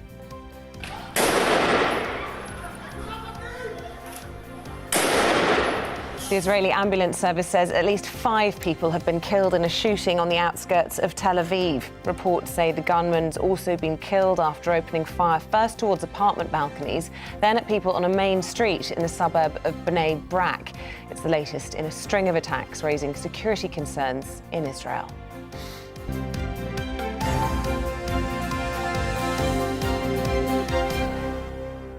OK, where do we pick up now? Claire, Facebook, children on Facebook? Yeah, this is a headline in The Sun, actually. Nursery Facebook. It doesn't mean that nursery kids have got Facebook accounts. What it's drawing our attention to is safety fears as kids from the age of 3 are given mobile devices to watch things on. And they're talking now about TikTok, the big app that's very, very popular. It crosses all generations, and it's 30-minute or 60-second skits of people doing funny things to news, as either do dances or whatever. And this has been given now to 3-year-olds at nursery age to, quench their avarice thoughts and to help them with their displacement of what they actually want to do. This is National Bipolar Day. We have got issues with mental health issues with children now, bigger than we've ever had before. We've got an NHS that's on its knees more than ever before with referrals. And all parents are doing now are giving their kids social media that are meant for 13-year-olds. These children do not have the wherewithal to adapt and Claire, to use this properly. You say it's meant for 13-year-olds. I don't even really accept 13-year-olds. I agree. I agree with you, I Isabel. just think that, the whole world of social media for any child, and to be honest, young adults, well, maybe any of us, is really quite harmful. But why do parents still allow it? Yeah. Why do they think it's the go-to to shut their child up? Whether you be in a restaurant, can children even use knives and forks now? Can they even speak properly? Do they know how to say please and thank you? Well, I'll tell you something that they don't like to hear, and that's the word no. And I'm sorry, it was a word that was shouted out in my house, which is still shouted out at the top of my voice constantly, because I will not have it. Super Nanny Muldoon. Yeah. Well, my house. No more. That's it. We've got to leave it there, guys. Thank you. Thank you very much indeed. A joy to have you both with us this morning. Joy to be here. Thank you. Thank you. 10 to 9 is the time. Our next guest, best known for his absolutely incredible impressions, but now the actor and comedian Alistair McGowan is showing off another skill, and it is... It's piano playing. Really is showing off. Not only is he funny, but he can play the piano. And joining us this morning to tell us all about it. This is a really fantastic idea. What can we expect from the show? Well, thanks for having me on, first of all. It's a very unusual show. It's 50 minutes of stand-up, 50, interspersed with 50 minutes of 15 short classical piano pieces by the likes of Philip Glass, Claude Debussy, Eric Satie, Frédéric Chopin. And it's a show, actually, which I never intended to do, in a way. It was Giles Brandreth who suggested I should do it. He's a good friend, Giles. He had me playing the piano where I used to live in London, and he said, you should do a show. You should do a show on stage, combines this wonderful music that you are now able to play with your wonderful impressions. I think people would flock to it. I think they would love it. The comedy and then the tragedy, if you like, the being moved by the music. You must do it. So it's all thanks to Giles. I tell you, the sort of person that would love that is David Miller, who's into I was thinking that myself. It's a great show. Alistair and I, great show. Once or twice had the privilege of appearing in various dinners with you, Alistair. I have the happiest memories of those. So well done you for not only being a great comic and impressionist, and those of us who know Giles Brandreth were already sort of falling around at that, but playing the piano. But how long did it take you to get to a standard where you were prepared to put yourself out there? Well, this is the thing. I make it very clear in my show. I only started playing properly when I was 49, so it's been about 7 years now. But within 2 years, I was starting to play. I've done this show since 2018, on and off. Obviously, pretty much off for the last 2 years for obvious reasons.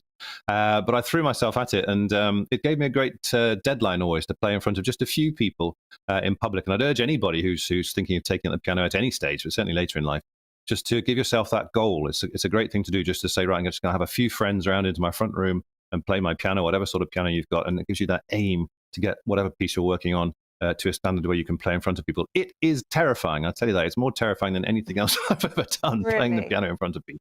What is it with comedians that they're able to turn their hands at anything? We've got Zelensky, the war hero. We've got people like Tim Collins. I mean, he just blows my... Sorry, Tim Minchin. He just blows my mind with his ability to perform music and jokes at the same time. And comedians are pretty special people, aren't they? They do very well on Richard Osman's House of Games too, if you ever watch that. General knowledge. Yeah, I think it's because we're interested. I mean, you know, people like John Bishop, whoever it might be. Frank Skinner is another one, particularly Frank. I've known Frank for years, and of course he loved his football, and like David did.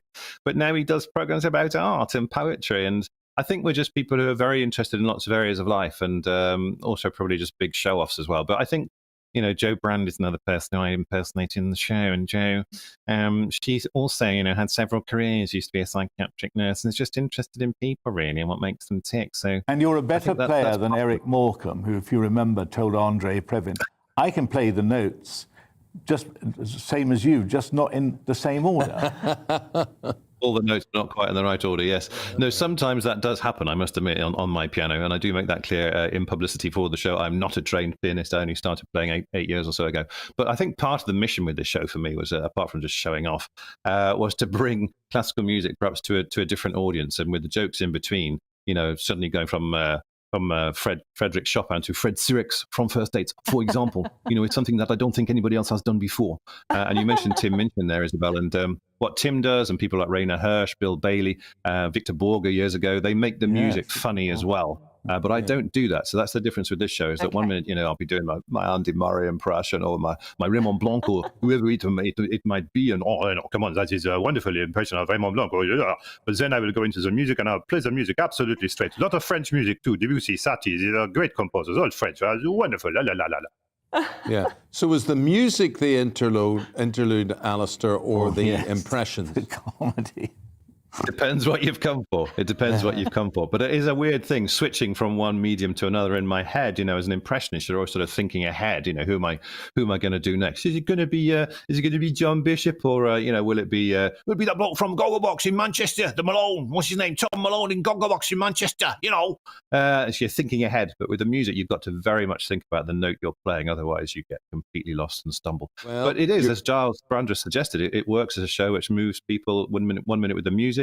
And none of the pieces are more than 3.5 minutes long. And then we have some more comedy. So it's the happiest thing I've ever done on stage. I feel like I'm combining all my interests, and people seem to really like the show. And we start on Thursday in Hexham. Yeah, that's tomorrow in Hexham. And then he heads to Barnard Castle, Alnwick, Cheltenham, Ivybridge, Taunton, Cardiff, Blackburn, Selby, Liverpool, Pools, Shanklin, Radlett, Newcastle, Under Lyme, Scarborough, Canterbury, Tetbury, and then Cadogan Hall in London. Good. Fancy a night out, night, Claire? Let's do it. Let's all go. It was a good civilised night out. Very, very good. I can't think what jokes you'll make at Barnard Castle. You'll be stuck for opportunities. There've been enough jokes at Barnard Castle already, I think. They probably all made them. I'll stick with the music. But it's a great introduction to classical music for people who don't know it, and I hope they'll enjoy it. Alistair McGowan, thank you very much indeed, and good luck with it all. Thanks for talking to us. Thank you. Thank you. Thank you.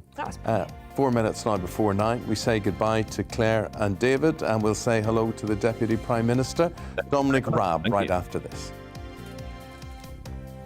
Good morning. Alex Deakin here with your latest weather update. Winter is making a comeback, turning much colder for all of us over the next couple of days. An ice risk this morning, and some places seeing some snow, all courtesy of this weather front. It's a cold front introducing colder air across the northern half of the country today, but spreading to all parts by tomorrow. It's got a bit of a wriggle on it, a bit of a ripple, and where we see that could bring some snow for places through this evening and overnight. Back to this morning, we have some snow falling across northeast Scotland. There is a Met Office warning here for snow and ice. Then we have this zone of rain over northern England, Northern Ireland and North Wales, slowly pushing southward. So Northern Ireland brightening up, southern Scotland seeing some sunny spells. The rain heading into the Midlands, East Anglia, maybe some snow mixed in over the Pennines later on. Much of southern England dry, just 1 or 2 scattered showers here and for South Wales, and still quite mild here, but it's already turning colder further north. Single figures this afternoon, much colder for Glasgow and Belfast compared to yesterday. And then as the cold air hits this wet weather over the Midlands, East Anglia, southern England, South Wales, we will see a mixture of sleet and snow. Even to low levels, you could wake up to a covering of snow across parts of the south. Some uncertainty about how much we're going to see. Probably won't stick around too much, but nevertheless, things could be quite slippery for Thursday morning as we see temperatures dropping down to freezing and below, even in towns and cities. A cold start then to Thursday. Still some of this wet weather across East Anglia in the southeast, so still perhaps some snow falling through the morning rush hour. And then we'll see wintry showers, so hail, sleet and some snow coming and going through the day across the east.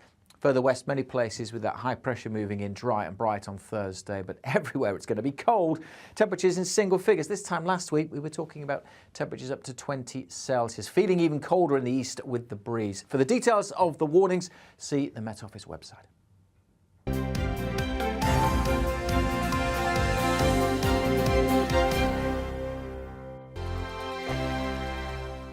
GB News is the UK's home of discussion and debate from all perspectives. To stay up to date on the latest stories, make sure that you subscribe to the GB News channel right here on YouTube. You can watch us live 24/7 across the whole world. You can also check out exclusive content and catch up on previous episodes of your favourite shows. Every day, we ask the questions that you'd ask, so why not add your voice to the conversation in the comments section? Don't forget to subscribe. We are GB News, Britain's news channel. Every night at 11 on GB News, we bring you the next day's stories the day before. It's basically like time travel. If it's a big story, we'll cover it, guaranteed. But we'll also have some fun along the way. Big opinions, big laughs. Sometimes big hair. This is Headliners, the paper review show that won't send you to sleep like the others will. 11 p.m, 7 nights a week. Join us.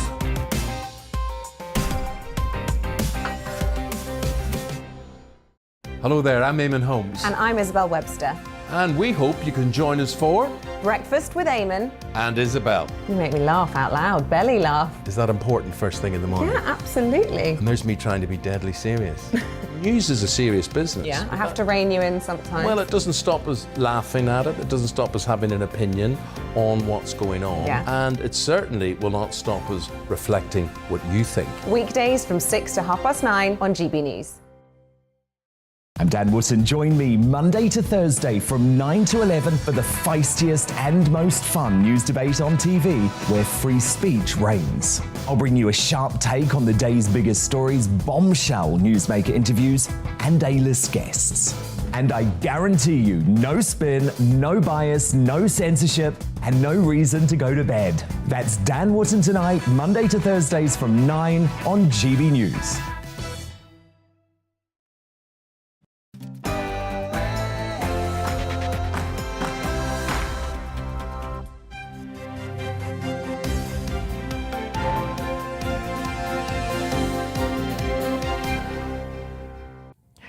The White House, Downing Street and Ukrainian military cast doubt on Russia's promise to ease the onslaught of Kyiv. A very good morning to you. It is 9 o'clock. It's a Wednesday, the 30th of March. You're watching Breakfast on GB News with Eamonn, Holmes and Isabel Webster. Here's what's leading the news this morning. The US says nobody should be fooled after Russia announces it will radically cut back its military activity in northern Ukraine. Russia's defense minister said the country's main goal is now the liberation of the Donbass. This comes as both sides hint at progress in peace talks in Istanbul. Addressing the talks yesterday, the Turkish president said the world is waiting for good news. Boris Johnson's to face a grilling from MPs today on the Partygate scandal after it was announced that the first of 20 lockdown fines should be issued. And senior royals are reportedly dismayed after Prince Andrew was given a key role alongside the Queen yesterday at a memorial service for Prince Philip at Westminster Abbey.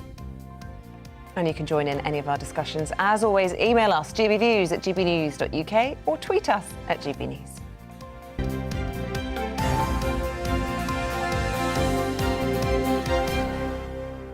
Minister's questions today, a lot to look forward to there. Let's go to Tom Harwood, our political correspondent, to see what the flavour will be. Well, yes, it's going to be a very interesting Prime Minister's questions today because, of course, that seismic news that broke yesterday that 20 fixed penalty notice orders are going to be issued out to people across Whitehall and Downing Street. Now, we don't yet know if that includes the Prime Minister himself. A lot of the speculation is it's unlikely to. The most controversial of the investigations would probably be left at the bottom of the pile of everything the Met Police have been going through. But clearly, a very difficult time that Labour will want to be capitalising upon, particularly for Sir Keir Starmer's 6 questions. The Prime Minister has faced these big questions for months now, and although the events in the wider world have seemed to move that conversation on, there is still a rumbling anger. There are still some letters that Conservative MPs wrote to the chair of the 1922 Backbench Committee to Sir Graham Brady to dislodge the Prime Minister. We believe a sizable number are still in there, although it has to be said, it doesn't feel like today we are at the same sort of level of heat. It doesn't feel like we're on that same precipice that we were just a month and a half ago. That being said, there is still a huge amount of upset in the public. We saw those protests yesterday from people who followed the rules, who lost loved ones, weren't able to say their goodbyes. And he described it as a seismic event yesterday when the Met Police issued those fines. Just explain why it is seismic, because we heard from the Prime Minister repeat multiple times that no rules had been broken, and yet the Met Police have now said criminal activity took place at number 10. Well, they've said that criminal activity took place across number 10 and Whitehall. There were over a dozen events that were explored. We don't know precisely which events have been the catalyst for these fines. We don't know who has received these fines, but we do know that these have been issued. And therefore, yes, there was rule breaking, according to the Met Police, at the heart of government. And of course, ministers have said at the dispatch box repeatedly that there was not rule breaking, or that they did not see any rule breaking. Now, I suppose if you want to be charitable about that, you could say that one person's interpretation of something they did, they might not have thought something was against the rules, even if it was. But ultimately, these are the people that made the rules. You'd think that they would know what was in the rules better than just about anyone else. OK. Thank you very much indeed, Tom. We look forward to that today. Tom's on with his own show from 9:30 today. Thank you. So the invasion of Ukraine has devastated the lives of millions of people, and it's seen people abandon their homes and their country to seek safety. But our next guest has struggled to convince his Russian relatives that the war is real. Yeah, Misha Katsarin started the website Papa Believe Me in an attempt to make Russians understand. And this is so hard, Misha, for us to understand here, where we have a free press. But just explain what information your relatives and many other Ukrainian relatives were being given inside Russia about the war in Ukraine. Hello. Hello. So, Russian people, they today don't have access to the independent media. In reality, they don't have the access for the years. For example, my father, he's 58. He lives in the forest in the small village, and he also can watch federal TV and read federal newspapers, and that's all. So his reality is very perverted. And when I called him to talk about the war, he told me that there is no war. There is peaceful operation, and the Russians are saving the world. They're saving Ukraine from Nazism, and the Russian soldiers are giving to Ukrainian people warm clothes and food. So his knowledge about today's reality, they are totally awful. And I made this campaign and this website Papa Believe because we have millions. We have more than 11 millions of relatives of Ukrainian people in Russia. And the majority of them today, they don't know what's going on, and they have no possibility to know this. That's why the call to action from our website is to call them and to be calm, to be patient, and to tell them the truth. Because today, probably, we are the only media channel which can give them this truth. And on our website, there are all the main statements of Russian propaganda and all answers on these statements. Because so it's how very do you do hard. this? We should just explain how you do this. You need an audience first of all, and then you get your side of the story out. So how do you reach a wider audience than your father? I need to reach audience in Ukraine. So in Ukraine, I've got quite lots of followers. I have lots of friends. We make promo on the television, on the newspapers, using the opinion leaders. And after I made the first call to my father, I made the post about it because I was shocked that my father does not believe me. And this post became viral. More than 135,000 people shared it. And the majority of these people are Ukrainian. So we try to reach them from all the places which is possible. So Ukrainian people should call their relatives in Russia. That's why our main audience is in Ukraine. And Misha, does your father now believe you? And what was his reaction when you hit him with the cold facts? That's not only about facts. It's about personal stories. Because he thinks, during the first call, he thought that I'm victim of Ukrainian propaganda. And today he believes me much more because I send him screenshots of my conversations with friends. I tell him stories which I see with my own eyes. I give him screenshots of my conversation with my mom. She was in occupied Berdyansk for the month. And he cannot argue with this information because it's true. And today he knows that it's not peaceful operation. He knows that it's the war. He agrees with this. He understands that it's horrible violence. So he knows much more about today. I think that's a long way because the Russian propaganda worked on his brains for the years. I can't change it for 2 or 3 or 5 phone calls, but I need to do it all the time to help him because we are victims of Russian aggression and he is the victim of Russian propaganda. He's also a victim.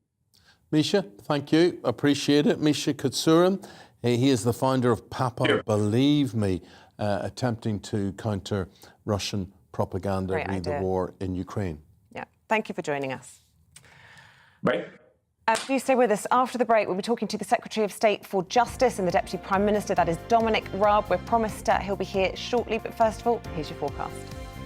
Good morning, Alex Deakin here with your latest weather update. Winter is making a comeback, turning much colder for all of us over the next couple of days. An ice risk this morning and some places seeing some snow, all courtesy of this weather front. It's a cold front introducing colder air across the northern half of the country today, but spreading to all parts by tomorrow. It's got a bit of a wriggle on it, a bit of a ripple, and where we see that could bring some snow for places through this evening and overnight. Back to this morning, we have some snow falling across northeast Scotland. There is a Met Office warning here for snow and ice. Then we have this zone of rain over northern England, Northern Ireland and North Wales, slowly pushing southward. So Northern Ireland brightening up, southern Scotland seeing some sunny spells. The rain heading into the Midlands, East Anglia, maybe some snow mixed in over the Pennines later on. Much of southern England dry, just one or two scattered showers here and for South Wales, and still quite mild here, but it's already turning colder further north. Single figures this afternoon, much colder for Glasgow and Belfast compared to yesterday. And then as the cold air hits this wet weather over the Midlands, East Anglia, southern England, South Wales, we will see a mixture of sleet and snow. Even to low levels, you could wake up to a covering of snow across parts of the south. Some uncertainty about how much we're going to see. Probably won't stick around too much, but nevertheless, things could be quite slippery for Thursday morning as we see temperatures dropping down to freezing and below, even in towns and cities. A cold start then to Thursday. Still some of this wet weather across East Anglia and the southeast, so still perhaps some snow falling through the morning rush hour. And then we'll see wintry showers, so hail, sleet and some snow coming and going through the day across the east. Further west, many places with that high pressure moving in dry and bright on Thursday, but everywhere it's going to be cold. Temperatures in single figures. This time last week, we were talking about temperatures up to 20 Celsius, feeling even colder in the east with the breeze. For the details of the warnings, see the Met Office website.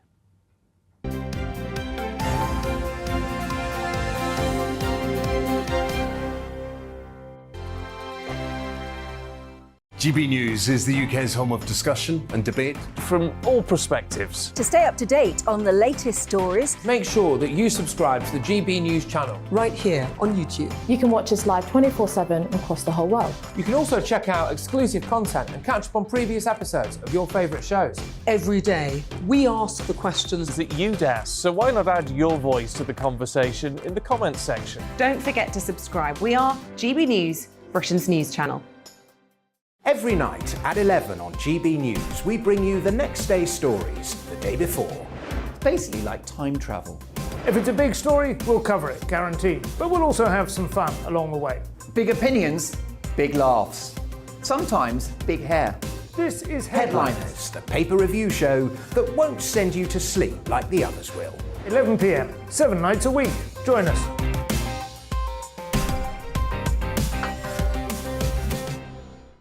Hello there, I'm Eamonn Holmes. And I'm Isabel Webster. And we hope you can join us for Breakfast with Eamonn and Isabel. You make me laugh out loud, belly laugh. Is that important first thing in the morning? Yeah, absolutely. And there's me trying to be deadly serious. News is a serious business. Yeah, I have to rein you in sometimes. Well, it doesn't stop us laughing at it. It doesn't stop us having an opinion on what's going on. Yeah. And it certainly will not stop us reflecting what you think. Weekdays from 6 to 9:30 on GB News. I'm Dan Wootton. Join me Monday to Thursday from 9 to 11 for the feistiest and most fun news debate on TV, where free speech reigns. I'll bring you a sharp take on the day's biggest stories, bombshell newsmaker interviews, and A-list guests. And I guarantee you, no spin, no bias, no censorship, and no reason to go to bed. That's Dan Wootton tonight, Monday to Thursdays from 9 on GB News.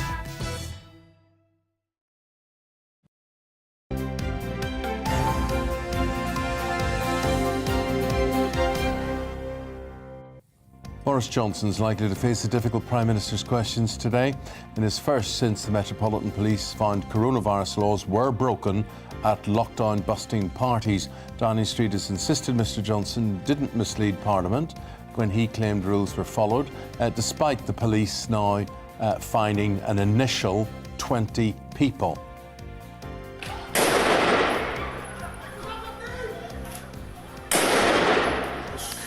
The Israeli ambulance service says at least 5 people have been killed in a shooting on the outskirts of Tel Aviv. Reports say the gunman has also been killed after opening fire first towards apartment balconies, then at people on a main street in the suburb of Bnei Brak.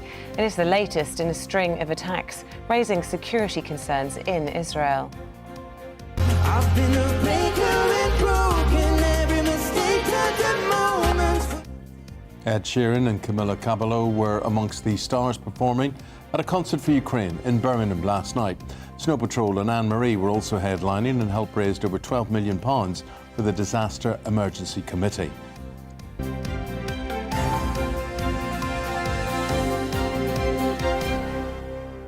Coming up this Sunday, thousands of people will take to the streets for London's Landmarks Half Marathon, which takes in some of the capital's iconic monuments. Joining them is the television presenter Jeff Brazier, who's running for a grief charity, which, of course, is particularly close to his heart. Good morning to you, Jeff. Thanks for coming on.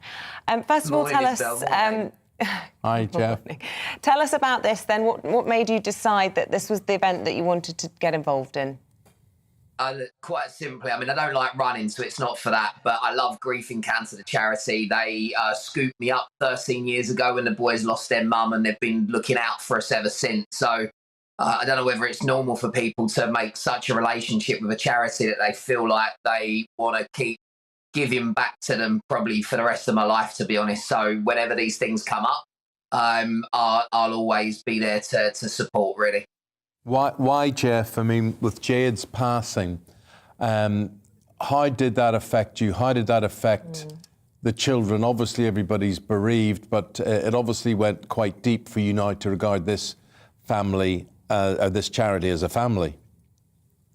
No, absolutely. I think it's for anyone that loses, whether it's a parent, whether you're losing anyone, to be honest, Eamonn, you're in crisis. You're in absolute chaos. And it's not a time for really sitting there and kind of thinking logically and rationally about your future and what the plan is.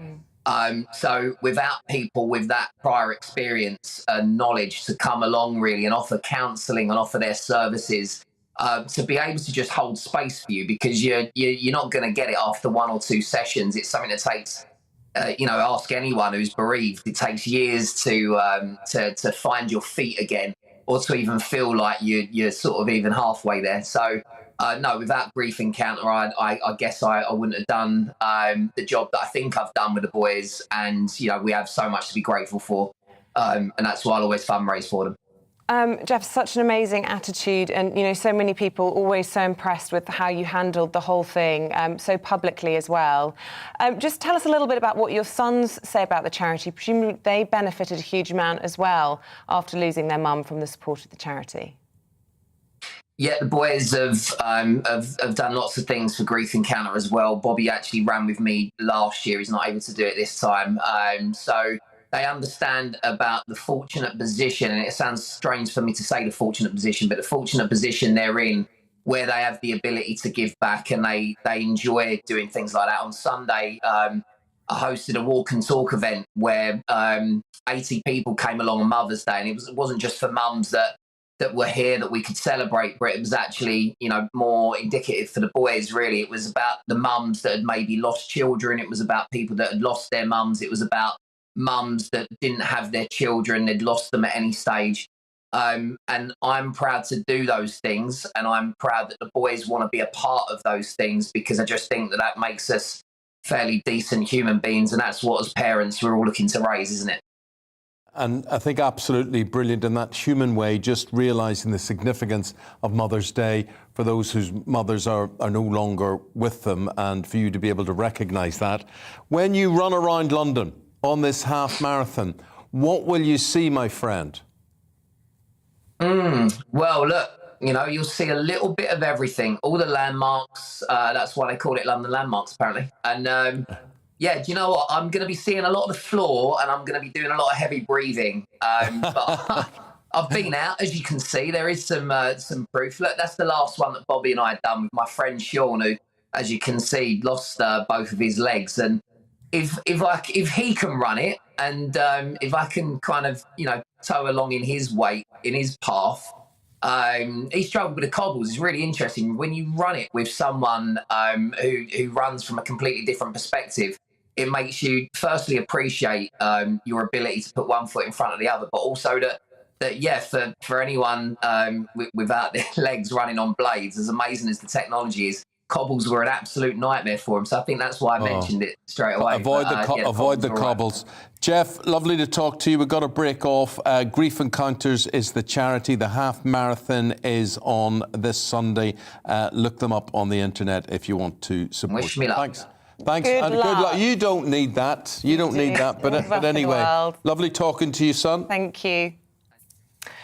Now, today, the government is to announce a new parole reform that they believe will keep dangerous prisoners off the street. It comes after the decision to release violent offenders like black cab rapist John Warboys and double child murderer Colin Pitchfork.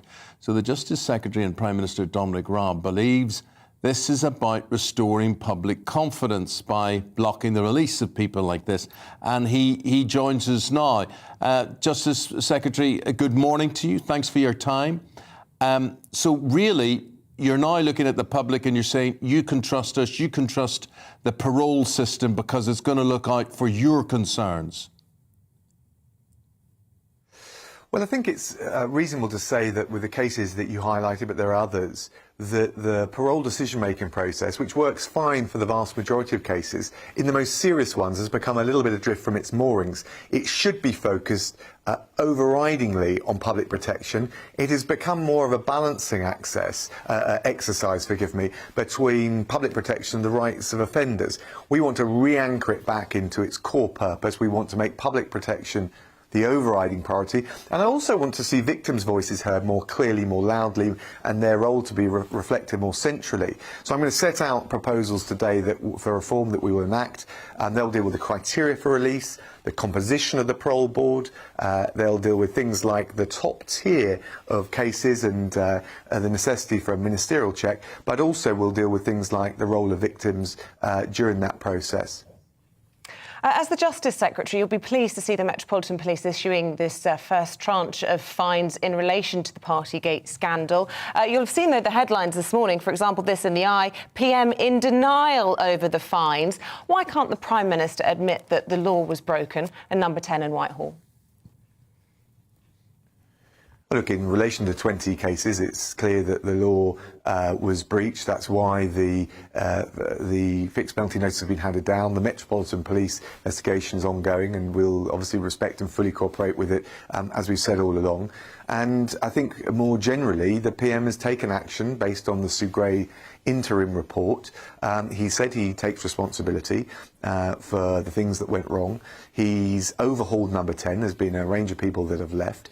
And as he made clear, he's cooperated with not just the Sue Gray report, but the government has engaged and cooperated fully with the Metropolitan Police process. Of course, that needs to run its course, and I'm not going to prejudice or preempt or comment on any further aspects of it. But if the Prime Minister has, and we've got the footage, has stood in Parliament multiple times saying the rules were followed, that no parties were held, he even said at one point, has he been knowingly misleading Parliament? No, I think he's answered those questions, and he's had different questions about different events to the best of his ability. But we recognised, and he recognised, the challenges and the questions and the claims, which is precisely why he initiated the Sue Gray inquiry. That's why the police conduct their investigation. We've always said that was fit and proper and quite right and independent, and we embrace the transparency and the accountability that must follow. Just a quick word on the Ukraine situation, Secretary of State.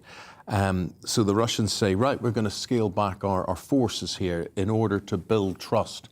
Are they building any trust with you? No, I think we take with a pinch of salt what they say, what we judge. The Putin government and the war machine is on what it does. And of course there's all sorts of scepticism that they may pull back in order to regroup rather than as a genuine scaling back of the invasion.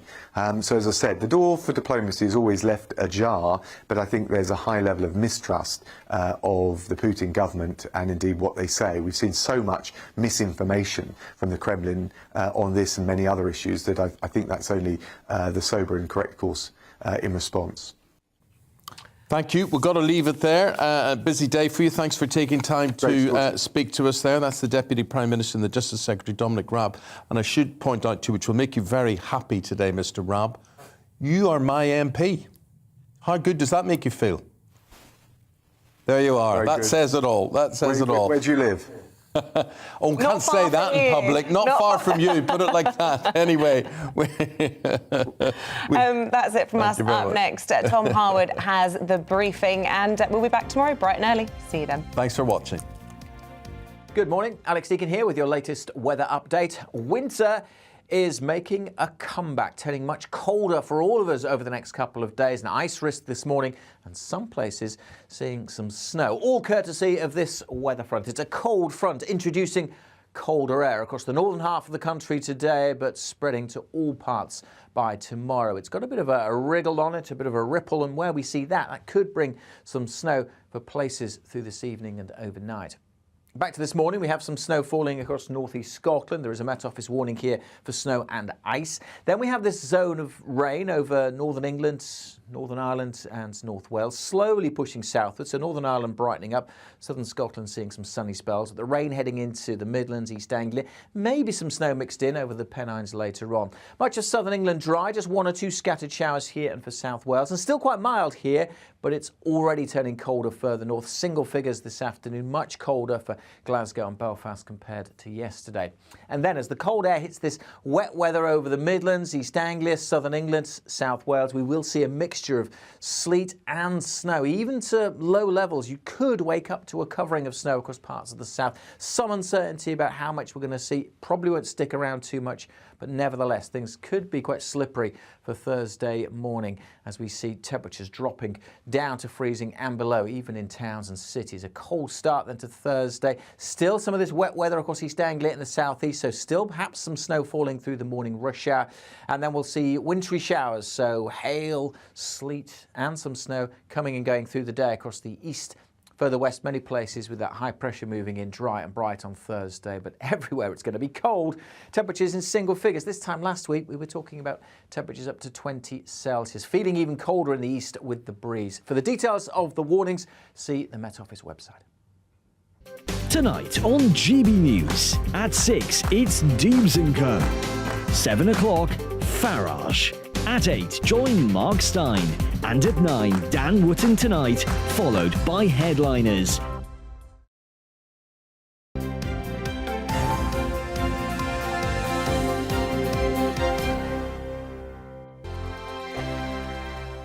GB News is the UK's home of discussion and debate from all perspectives. To stay up to date on the latest stories, make sure that you subscribe to the GB News channel. Right here on YouTube. You can watch us live 24/7 across the whole world. You can also check out exclusive content